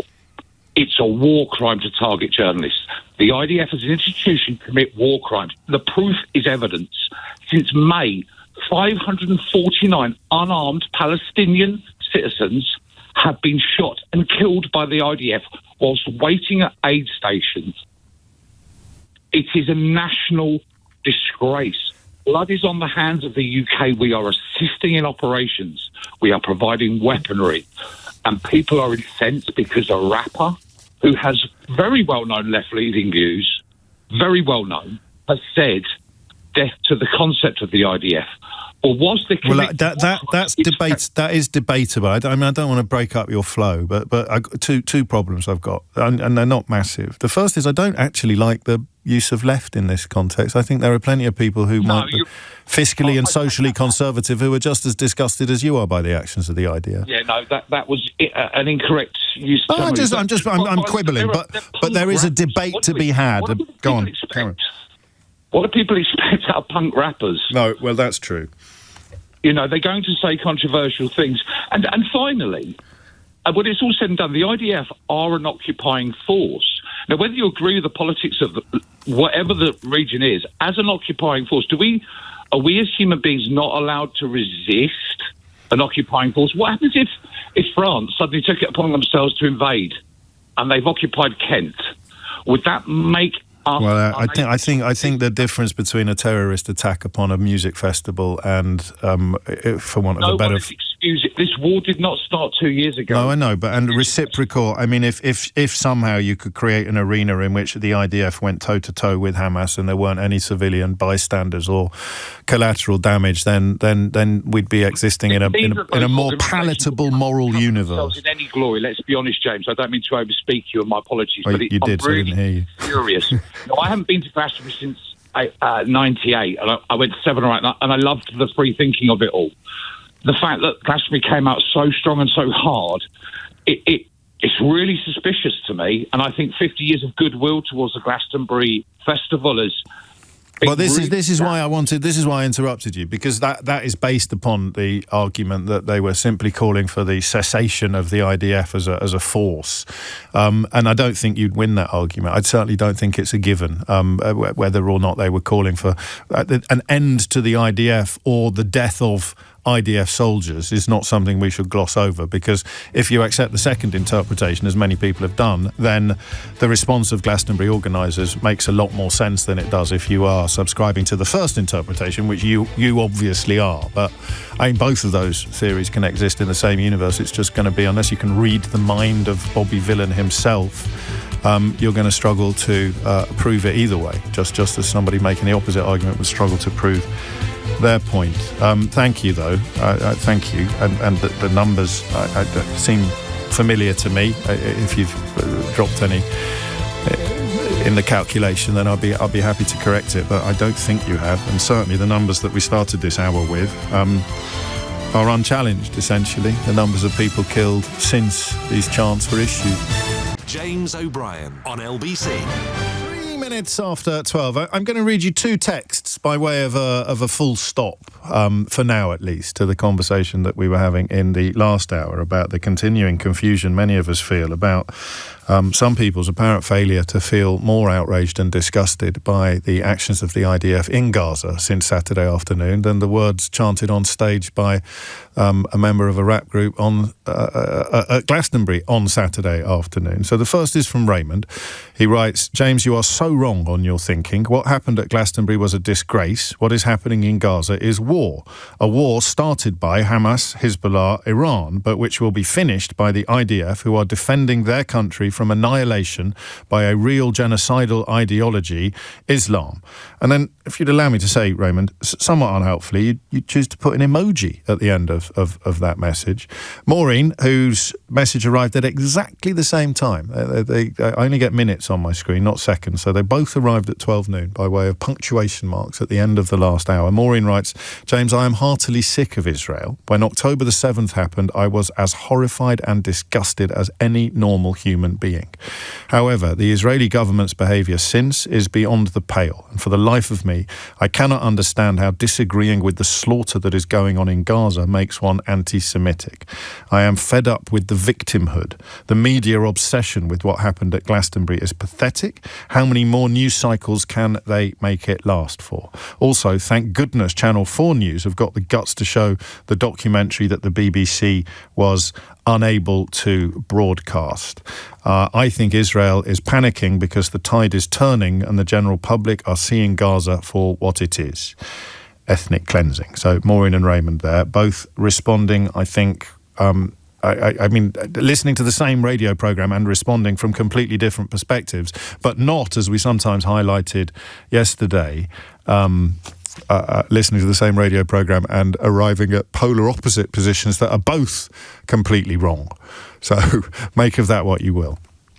Okay, slightly different, well, completely different story now, and one that I haven't approached from this angle before. Bridget Phillipson, the Education Secretary, I'd sort of teased her yesterday on the show, suggesting that if you were sitting on the fence about the idea of embracing parenthood, if you were thinking, shall I, will we, won't we, will we, won't we? What does the Mock Turtle say in Alice in Wonderland? Is it, shall I, no, will we join the dance? Do you remember the Mock Turtle song in Alice in Wonderland? Will I, won't I, will I, won't I, will I join the dance? So if you're prevaricating, is that the right word, Keith? If you're pontificating and prevaricating on the question of whether or not you want to become a parent, would Bridget Phillipson encouraging you to do so make any difference at all? Would Bridget Phillipson making childcare easier to access make any difference at all? I don't know. I suspect, well, I know for a fact that over the years we have spoken a lot about childcare, and as seems to be the case in this country at the moment, the government's profoundly creditable attempts to essentially nationalise it. 200, was it yesterday? New nurseries in schools being announced in order to help people back to work after becoming parents. So if she lowers the financial burden of early years parenting, then you might become more likely to start a family. I want more young people to have children, she said, happily adding, if they so choose, which distinguishes her from some more totalitarian regimes. I want more young people to have children if they so choose. A generation has been thinking twice about starting a family, worried not only about rising mortgage and rent costs, wary not only of the price of fuel and food, but put off by a childcare system lacking in places and ruinously expensive. Now, I have to be careful Not because I'm worried about embarrassing myself, but more because I'm worried about offending you and sounding unduly insulated from some of the financial realities of modern life. But when Mrs. O'Brien and I wanted to become parents, not long after getting married, and discovered that it was going to be very difficult as a consequence of my trigger warning, my sperm largely doing the backstroke, and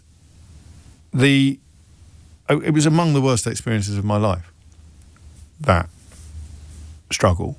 It was so hard to process the unfairness of it. We are happy beneficiaries of the beauty and the magic of IVF. But those moments, I've told you before, some of the worst moments were the unfairness. My wife was on a job elsewhere in the country, so she was away overnight, which is why it resonated so much as she phoned me when she was queuing for some chips in a chippy, and there was a kid misbehaving, and the kid's mother. This is when we were really staring into the abyss of what I would describe as the abyss of childlessness. That was the abyss for us. That's how badly we wanted it to happen. And the mother shouted out in the fish and chip shop that she wished that she'd had the child aborted, and that broke us both. In that moment, it was just unbearable to think that. That people could be so callous about their parenthood when we were so terrified of it never happening to us. So I refer to that because I wonder whether something's changed since then. So that's about 20 years ago, give or take, a few months. And I was, back then, I wasn't that young. I was in my early 30s, but I was still quite a young person. I know it's more than that. It's 20 years since I became a parent. So that could be as much as 23 years ago. It could have been right in the early days of our discovery. And I believed then, and I believe now, that the world I inhabited shared that impulse. That for almost everybody who had met the person that they wanted to spend almost everybody, that's what I mean about I want to be careful because I don't want to upset you. For almost everybody who had met the person that they wanted to spend their life with, because of course if you decide to become a parent and you haven't met the person that you think you want to spend the rest of your life with, that's likely to be later in life. That's why Bridget Phillipson is talking about young people. I could have got this completely wrong, and if I have, you'll tell me. But I felt very much as if pretty much everybody else felt the same way that we did. If you've met the person that you think you want to spend the rest of your life with, then the next stage would be to have children. And for us, it was an almost irresistible. I mean, it was an absolutely overwhelming. There you go. That's the word I've been looking for since 3 minutes after. It was an overwhelming hunger, an overwhelming urge. I don't know if that is partly linked to the fear that it wasn't going to happen, to being told that it was going to be very difficult, but I remember it as all-encompassing, utterly overwhelming desperation in the latter days before it worked for us. Just this utter, and I presumed it was primal. I presumed it was an evolutionary urge. I've always thought it was an evolutionary primal urge and not social conditioning. And I'm beginning to wonder, because I read these stories and I talk to people who don't sound to me as if they are tamping down some primal urge to have children and deciding that they can't because childcare is too expensive or because they worry that the flat's not big enough. Look, either we've changed or something's changed. Either we've changed or the world has changed. I also recognise that what I just said was quite heteronormative, as Michael in Edinburgh points out. Less so, I think, now, given the growth in popularity of same-sex parents. But yeah, obviously it's quite heteronormative, and I suppose that I am I suppose that I am still reflecting that, but I suppose I am, and Bridget Phillipson is mostly talking to heterosexual couples, but not entirely. I don't want to bog down in that, but I just acknowledge your quibble, Michael. And what absolutely fascinates me about this is whether or not I was wrong. Not just me, but the whole of our society, that it actually is not a primal urge. And I think possibly having fertility treatment made it feel even more primal than it would have done if it had been an entirely intellectual process. Being told you can't have something makes you want it more. So you think you want something, and then you're told that you can't have it, and then you want it. Well, if you're anything like me, more. But it was shared. It was Mrs. O'Brien and I that went through this together, and I think I'm describing her feelings as well. But and this is where I worry about my privilege clouding my judgment. Because when Bridget Phillipson starts talking about mortgage and rent costs, the price of fuel, the price of food, being put off by a childcare system that's lacking in places and is ruinously expensive, people kind of doing sums quite... this is the bit I'm struggling with. People doing sums in quite a calm and rational fashion, and then completing their calculations and turning to each other and saying, oh, well, darling, we won't be having any children after all. I can't get my head around that. Because for us, it was like, I would crawl over hot coals to be a dad. It's all I want. I'd give up everything now. Come, Dr. Faustus, come, Mephistopheles, and make me the offer. You can have my soul for all eternity. Just let me be a daddy, please. And I don't know if something's changed or if I was weird. But it seems to me that she might actually be right, that younger people don't feel it like my generation did. And I want to know what... Well, we can't do the why until we've done the weather, can we? Is that true? I'm going with primal. I'm going with a primal urge. I think my generation and anybody older just presumed that it was an evolutionary impulse to become a parent. It was like what evolution had turned us into, people who are desperate to be parents. Because if it was that powerful, it would be immune, wouldn't it, to calculations like this? Oh, I'm a bit worried about the rent. Well, I don't care. And because you've still got families, 14 children living in 3 rooms. And around the world, of course, outside of our very cosseted Western experience, the idea of doing sums before you become a parent would strike many people as ridiculous. Not just geographical distance, but also chronological distance. Go back to the 18th century, infant mortality rates were off the charts. You had to have loads of children to ensure that some would survive. And so I just want to know, really, why, how hard is it to decide not to have children? 0345 6060 973. Andy's been in touch to say, you're just weird, James. I don't know whether you're answering my question from a moment ago, Andy, or whether you're just dropping in a general observation.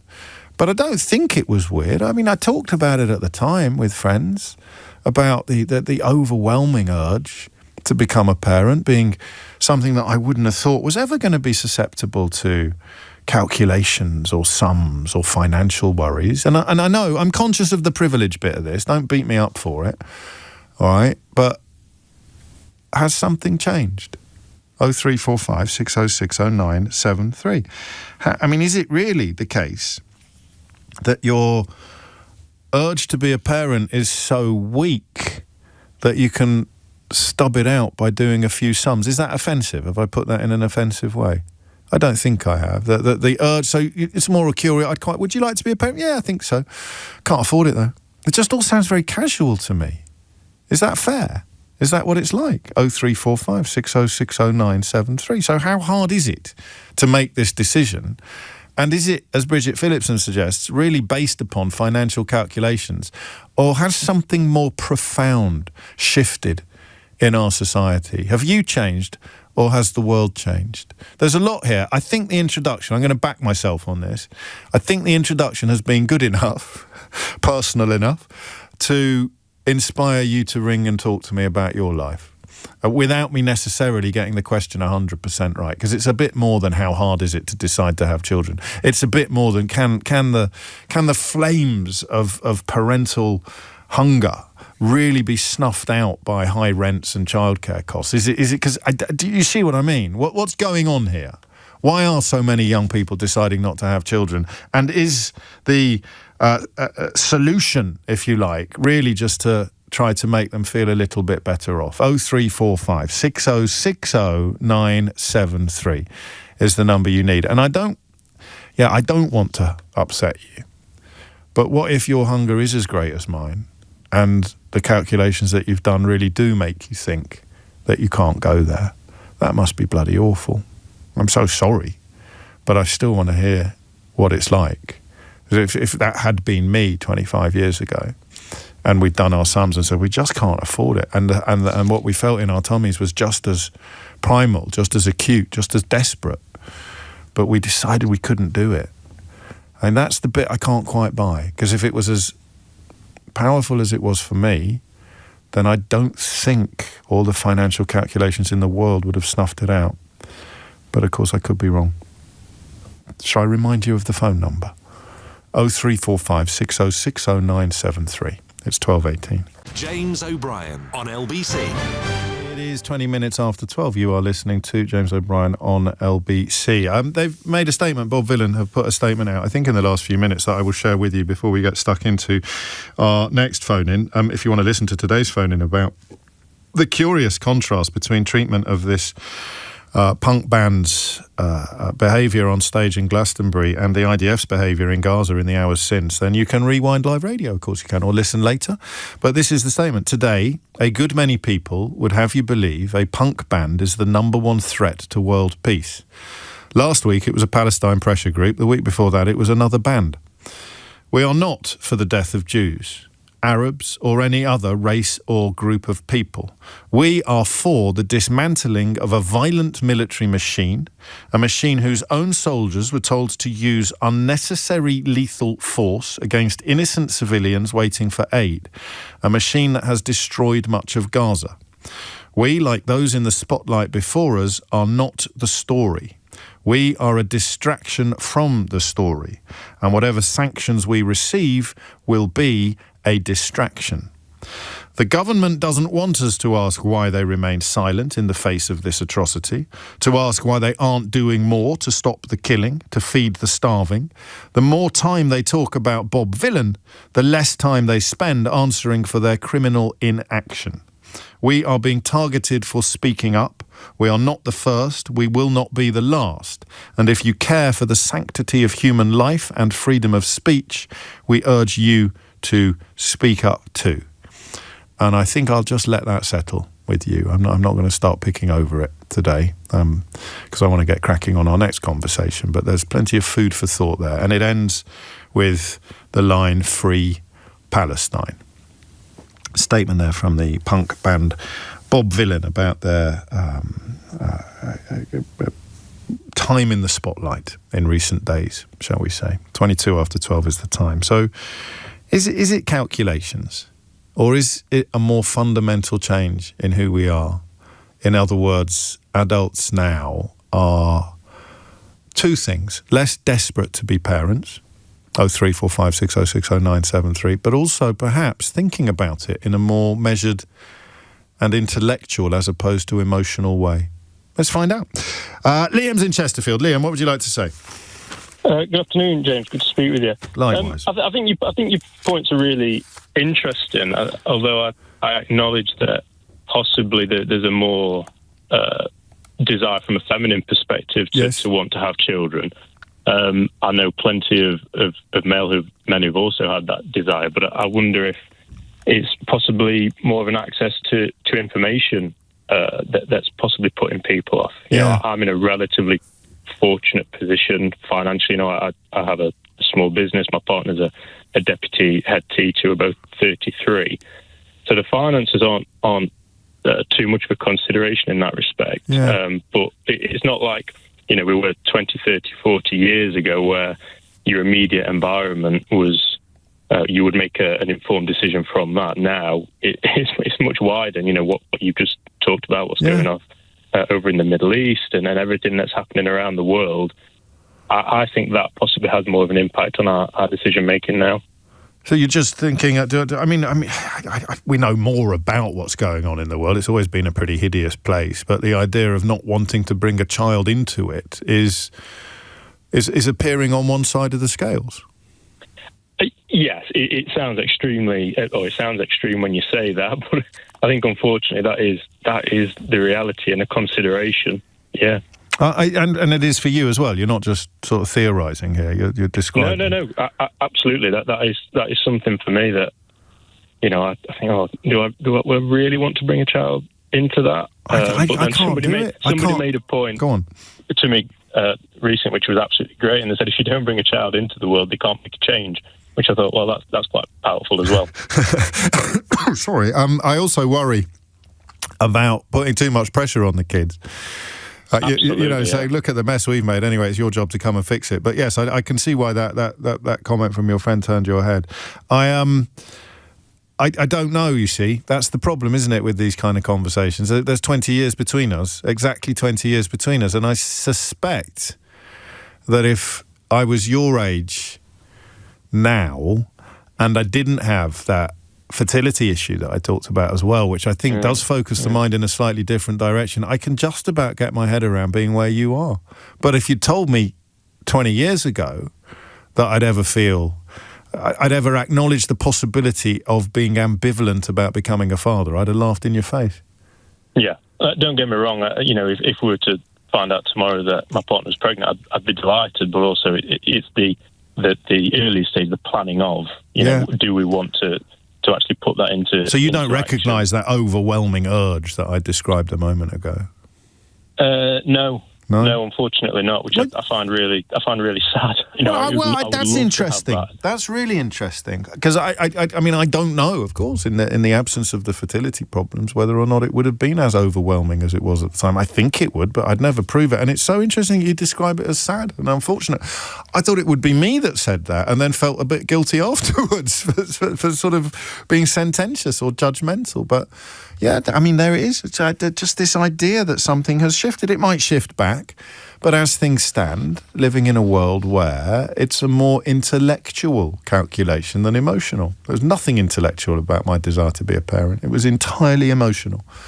But if I were 20 years younger and living in the world we live in now, would my intellect be kicking in a little harder than it did 20-odd years ago? I don't know. Sam's in Wokingham. Sam, what would you like to say?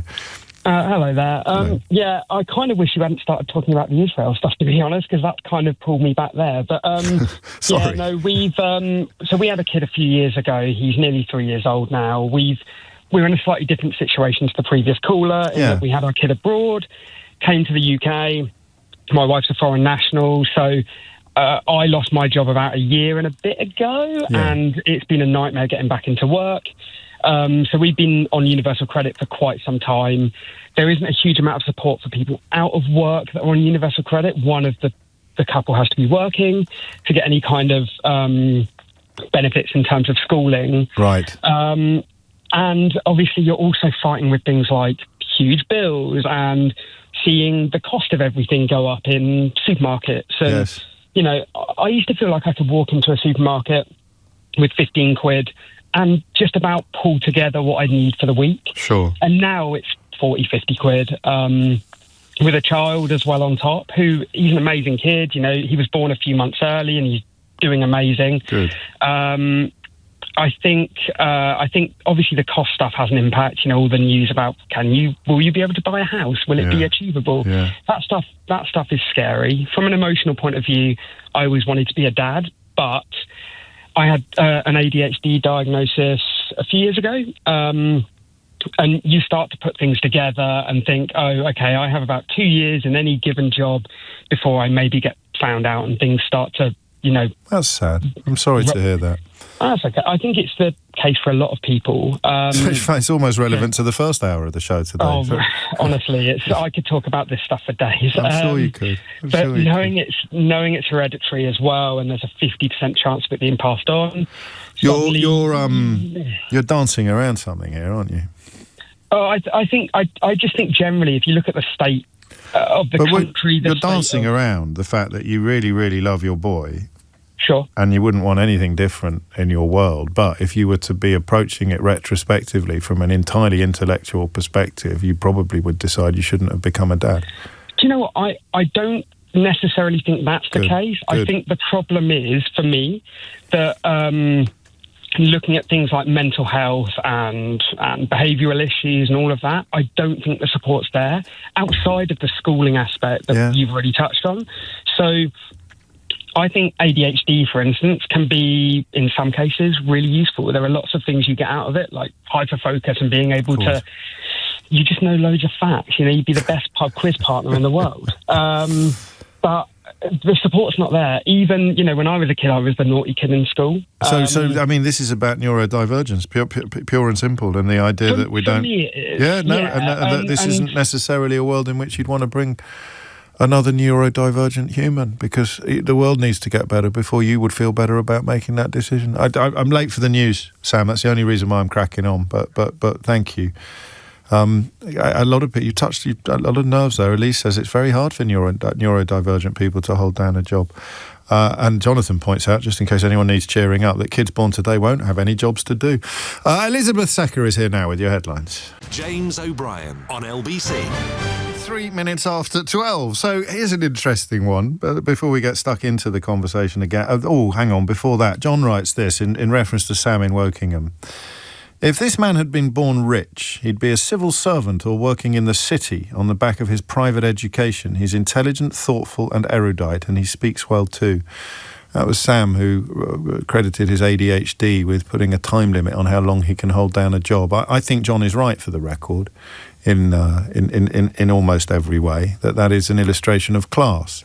Everything comes down to class in this country particularly, but probably in most societies as well. You can't really separate racism from class, and neurodivergence and class go hand in hand as well. So I wanted to read that out. Why would this be? So the number of births in England and Wales has gone up a bit. First time in a very, very long time. We're still low. 2024 was the lowest since 1977, which gives you an idea of the reversal in the direction of traffic. But call me weird, but actually don't call me weird. Enough of you are calling me weird since the last time I said call me weird. My eye gets drawn by the notable jump in babies born to fathers aged 60 and over. The ONS have called it a notable increase. The problem is, I say it's gone up by 14%, and you'll go, wow, that's a notable increase, James. But it's only gone up from 942 to 1,076. So it might be a notable increase, but in the great scheme of things, 1,076 dads over 60 doesn't sound like a major social. But why? I mean, it's enough to beg the question, why, isn't it? Why? Why would that? Possibly because of what we're talking about. Because if that urge is not primal, if it is intellectual rather than emotional, then you are likely to arrive at it later. I don't know, but that's what we're asking as we look at Bridget Phillipson's contention that by making young people, young families, young couples a little bit better off, it will increase the likelihood of them becoming parents. I wonder whether this speaks to a change in the way that we feel about things, or whether things are exactly the same as they always used to be, or whether there's something else going on that we haven't actually identified yet. Anton is in Golders Green. Anton, what would you like to say? Hi, James. So my perspective is from a more positive way. Pull up a chair, Anton. Pull up a chair. So we're 38, me and my wife. We had 2 kids when we were 33 and 35. And we live in Golders Green, a quite expensive area, and nursery is expensive. Everything's expensive for us. But the decision to have children had nothing to do with with money necessarily, because we knew it's going to cost us. But we pushed it as far as possible because life is just so much fun now. I'm asking, my parents and people from sort of, I'm guessing your generation as well. Yes. Where to do a trip, a weekend trip, would cost you an arm and a leg. Because flights are expensive, everything with it. Now, we have some friends, they're 23, 25, they're out of the country, and they don't earn a lot. They're out of the country, they don't have children. They're out of the country every other month. And they're always having fun, they're always going out. And I'm guessing you can do a lot more now compared to how it was before. Well, that's the opposite of what the narrative is here. But, I mean, the argument is people can't afford to have children, and your argument is they can afford to have a good time, so they're not having children. They're having, they can afford to have them later on. Everyone's just pushing it later. Okay. So our local school, I would say more than 70% of the parents that have children our age, so 3 and 5, are over 45, Gosh. 50, I would say around that time. Because everyone's just pushed it further. And this is where I think you have what Bridget Phillipson was saying, that Yes. If you incentivize people to have children earlier, like I think Orban was doing it with the 4th child, you get tax-free all your life or something like that. So I don't know about that, but don't get distracted by that. Yeah. So anyway, it's real incentives to have children when you're younger. Then you need to come up with a really good policy on that. Because people are too busy living, is what you're saying. Exactly. But that's still a change. That still means that what I'm describing as the primal urge isn't kicking in, and it's not. You make it sound like an intellectual process. You make parenthood sound like an intellectual process, not an emotional imperative, which is what I always thought it was. I really think the urge has to do with the fact that in your circumstance, and we have parents that couldn't have children or can't have children, had to do with that aspect. Maybe, yeah. Yeah, because I didn't feel any urge. When I was 33, I noticed that I can't go on holiday with anyone anymore because they're going on half terms and they've all got children. So maybe it's time I stepped up to the plate. Well, maybe you're right. I don't know. I mean, a plural of anecdotes, not data, is it? But I suspect your experience is more common than mine, and that notion that if you hadn't found out that you were going to have problems, would it have felt so acute? And so that's a different phone-in for a different day, Anton, and it would, even by my standards, be far too much about me rather than the bigger issue. But yeah, you seem to me to speak to a social change. It doesn't quite fit the statistics. It's not as if the same number of people are having children just a little bit later. The birth rate is, despite the latest figures to come out, the overall picture is of a falling birth rate and fewer people becoming parents. Full stop. But obviously the entry point for this is fewer and fewer people becoming parents in say their 20s or their early 30s. So several ways of addressing it. Paternity leave is what Jonathan Reynolds has been talking about today, the business secretary, looking at the entire system for supporting new parents to take time off work. But again, privilege notwithstanding, I wonder whether or not that would change any minds. You think, it's terrible at the moment, the paternity leave process in this country, so I'm not going to become a parent. I don't quite feel it. I don't quite see it. Jonathan Reynolds has given me more paternity leave. That's it. That's the clincher. We are going to have a baby after all. Come on, darling. It's 12:40. Asher's in Bristol. Asher, what made you pick up the phone? Hi, James. Hello, mate. I just thought that I always assumed that I'd have kids, and I had that sort of urge that you describe. Whether that's primal or environmental, I don't know. That's the word I wanted. Environmental. Thank you. Yeah. Thank you. We both have sort of like big families and are family oriented, and I think that contributes to it. But we've both always had this urge, but recently we've had a conversation where we both feel that this has just been, that urge has been worn away by a variety of different factors, all sort of combined. Really? Environmental issues is one of them, I think. It's a big part of them, whether it's like the current climate state or the environmental cost of having children, the cost of living. So that's an altruistic position to adopt, isn't it? Because that is a form of personal sacrifice in pursuit of a public good. So the planet benefits from a falling birth rate, and that can overcome. And it's important that you've stressed lots of things, chipping away at the appetite, the urge, because I'd struggle to believe that was the only thing. But the way you explain it sounds perfectly credible, perfectly plausible. Yeah, and there's other things as well. There's the cost of living. Despite being, privileged, we both earn sort of around 30k. Sure. But that's just enough to pay for our mortgage that we were helped by our parents to buy, which is like a better situation than most.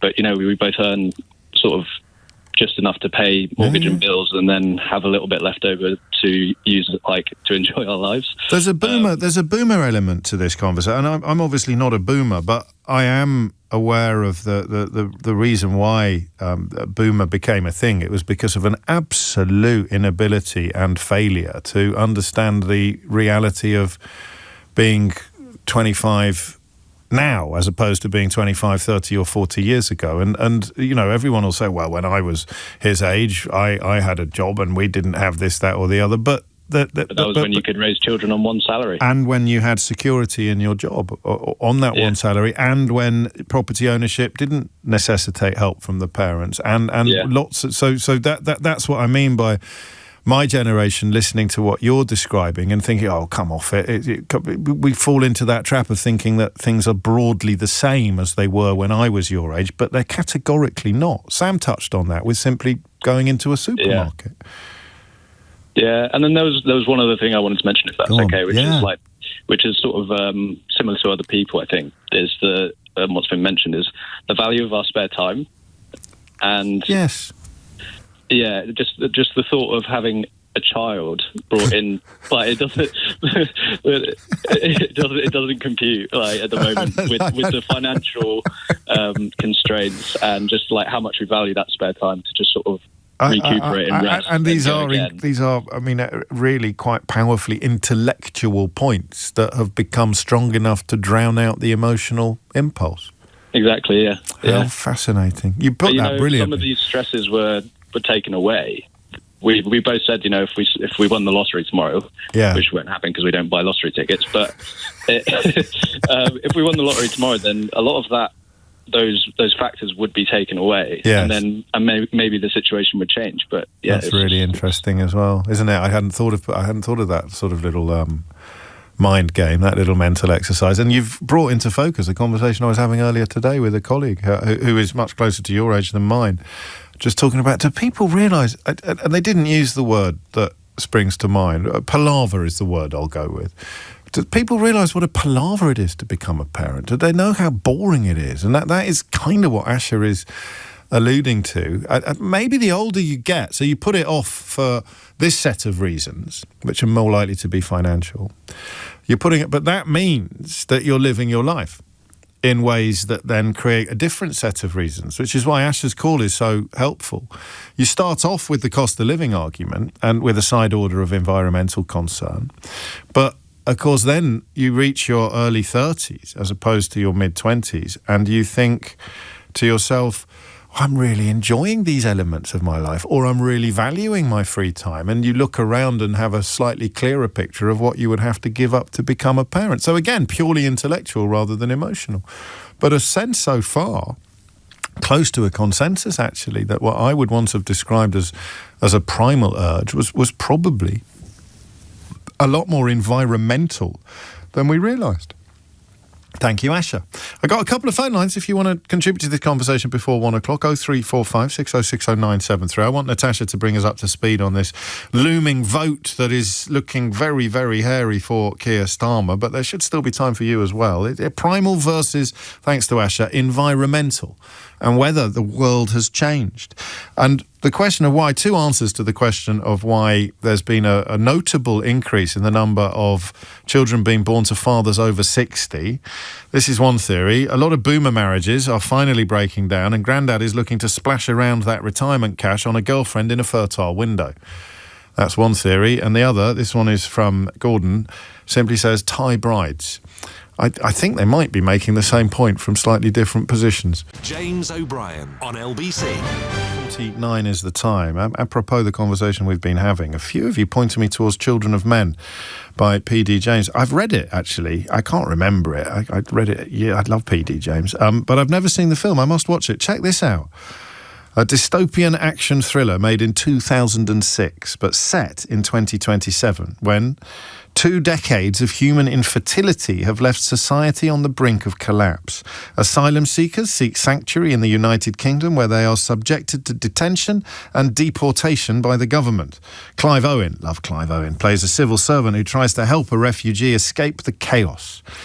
Dystopian or prediction? I do not know. Speaking of predictions, Natasha Clark, LBC's political editor, is here to tell us where we should put our money on this bill this afternoon. Is he going to get it through Parliament, or is he not? I think he will get it through, but it's looking really hairy, as you said earlier, James. I think this could be one of Keir Starmer's biggest days of his premiership so far, and there are real fears at the heart of government today that they could lose this vote. I've been told in the last sort of hour or so that even junior ministers have been told, get on the phones, you've got to get MPs on side. Apparently lots of people are considering abstaining rather than voting against it in a bid to try to sort of appease number 10. But obviously that doesn't make a difference in the numbers. If you don't have enough people to vote for it, it's not going to go past. The main problems they're facing today, rebels are feeling very misled by the government about this PIP review that's been promised, this review into personal independence payments. There's been a new Wrecking Bill amendment that's been tabled by Rachel Maskell. She's one of the leading rebels. So essentially what this means, if that's passed, if that even gets selected to go to a vote, it could kill the bill in its entirety completely. And 40 MPs have signed it, so not enough to defeat the government at the moment. But 138 disability groups have also backed this new amendment. So lots of real anger about this bill and the state that it's going through. But MPs this morning, lots of them haven't made up their minds yet, I think, James. Some of them are still thinking about it. They're waiting to hear from Liz Kendall, who'll be opening the debate, the Work and Pensions Secretary, at around 1:30 today. But yeah, I think a lot of MPs are really upset. One said to me earlier today that they have been completely left alone by the whips because they think that they're going to be voting against. They've not even had any calls from them today, which seems a bit odd to me. So lost causes? Literally lost causes. From Downing Street's point of view. Exactly. One leading rebel says, I don't know what the numbers are going to look like, but I think it's going to be really close. People are tearing themselves apart over this. One MP predicts the government will win this vote, but I think there'll be a lot of bad blood here. One MP has said, I've been asked to speak to people who are wobbling. One other MP says, a lot of people planning to abstain. We need them to vote for. Some have said it's been a total... I can't say that on the radio. That's a swear word. Some fiasco. People, beginning with S. No, I know. I'm coming up with a euphemism.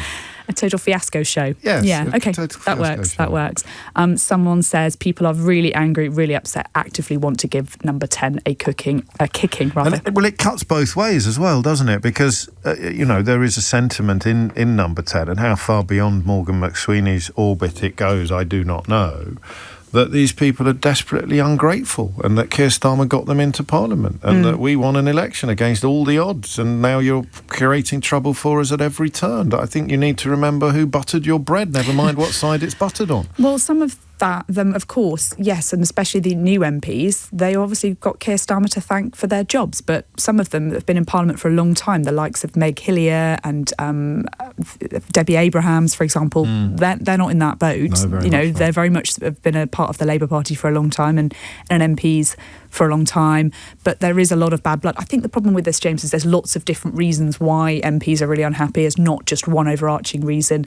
There's unhappiness with number 10, there's unhappiness with the PIP review, basically the government promising this review into PIP and then saying, well, actually it's not going to come for another few years, so it's not going to make much of a difference. Some MPs upset because they haven't been given government jobs and are just a bit grumpy. Some MPs haven't met Keir Starmer as much as they would like to, and of course number 10 operation, where we've been talking about the people involved in it and whether they are really telling the Prime Minister what he needs to know when he needs to know it. And I think that's definitely the case, as I was saying to you last week, when it felt like he was very much, dealing with NATO, dealing with the summit, and he didn't wake up to the idea that he could lose this vote, I think, until the last minute. And also dealing, and I don't know how long I'm going to labour this point, but someone has to, dealing with the emotional impact of the attacks on his home. His former home, where his sister-in-law was living at the time, which is something he touched on in that interview with Tom Baldwin in The Observer at the weekend that you brought to my attention, and I have been recommending ever since. I think I'm going to give you a role of great responsibility. Oh no, it's not a prediction, is it? No, it's not a prediction. I'm terrified of my predictions. They always come true, so I've stopped making them. Don't do it then. I want you to decide when we start even entertaining the notion of challenges to Keir Starmer's authority. I don't want to fall into... I want you to make that decision, not me. So Is it time to start talking about, if he loses this, whether or not his people start, reading about Andy Burnham in the newspapers today? Never ruled out another tilt at the top job, and coming out against this bill alongside Sir Sadiq Khan, who I don't think has his eyes on a bigger prize than Mayor of London, but you never know. Is it time yet to start wondering whether Keir Starmer will actually lead the Labour Party into the next general election? No, but... Okay, thank you. I'll let you know when that changes, if that indeed changes. Yes. Could it change today? It can't change today. I don't think it will change today. Okay. I think people will be asking questions about other people today. Liz Kendall, if this doesn't go through, and Rachel Reeves, if this doesn't go through, because those are the two people who've been very much the architects of this. And I think, obviously, they will be the first people in the first line of defence, as well as Number 10 staff, as well as the political operation at Downing Street. I don't think we're talking about that in terms of challenges to Keir Starmer's authority. No, I don't either, yet, but I want you to decide, because I don't want to just start filling space or reflecting Fleet Street chatter. That doesn't mean that people aren't unhappy with him. But no, I get that. There is a lot of unhappiness, but we are not anywhere near that. And I thought what you said earlier today about the mayors being very unhappy with him. What's going on with Sir Sadiq Khan? He's furious about the settlement.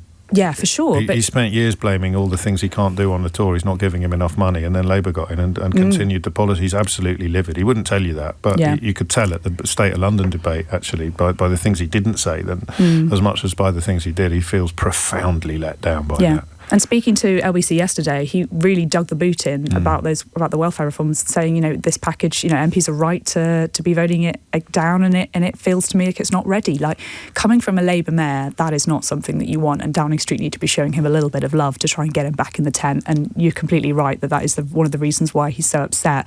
But it doesn't just get to this point overnight, does it, James? It takes a little while. No, it's true. I probably should have spotted it sooner, but it really came into focus at the State of London business earlier. Was it earlier this month or last? Doesn't matter.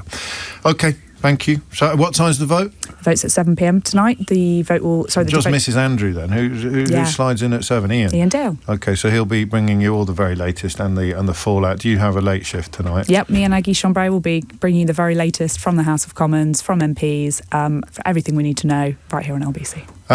I've run out of time. James in Hadley's been on hold for ages, so I shall at least say hello to James, but whether or not I will have time to hear your whole story, I do not know. Let's find out. James, how are you?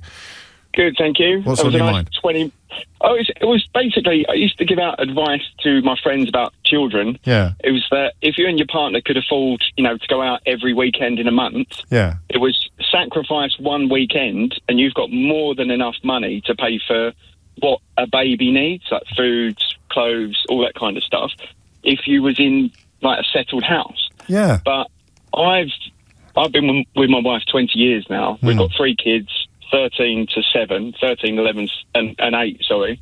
I don't think that advice is any good anymore. No, nor do I. So, but I mean, your researcher was basically saying, like, do you give up stuff so that your children can have things? And that's exactly what happens now. So I'm working 2 jobs, days and nights, to make sure that we stay afloat. And then my wife's obviously at home and she's got a part-time job as a preschool teacher.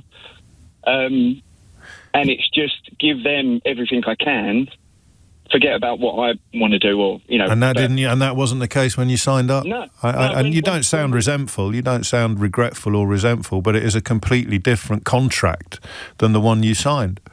Yeah.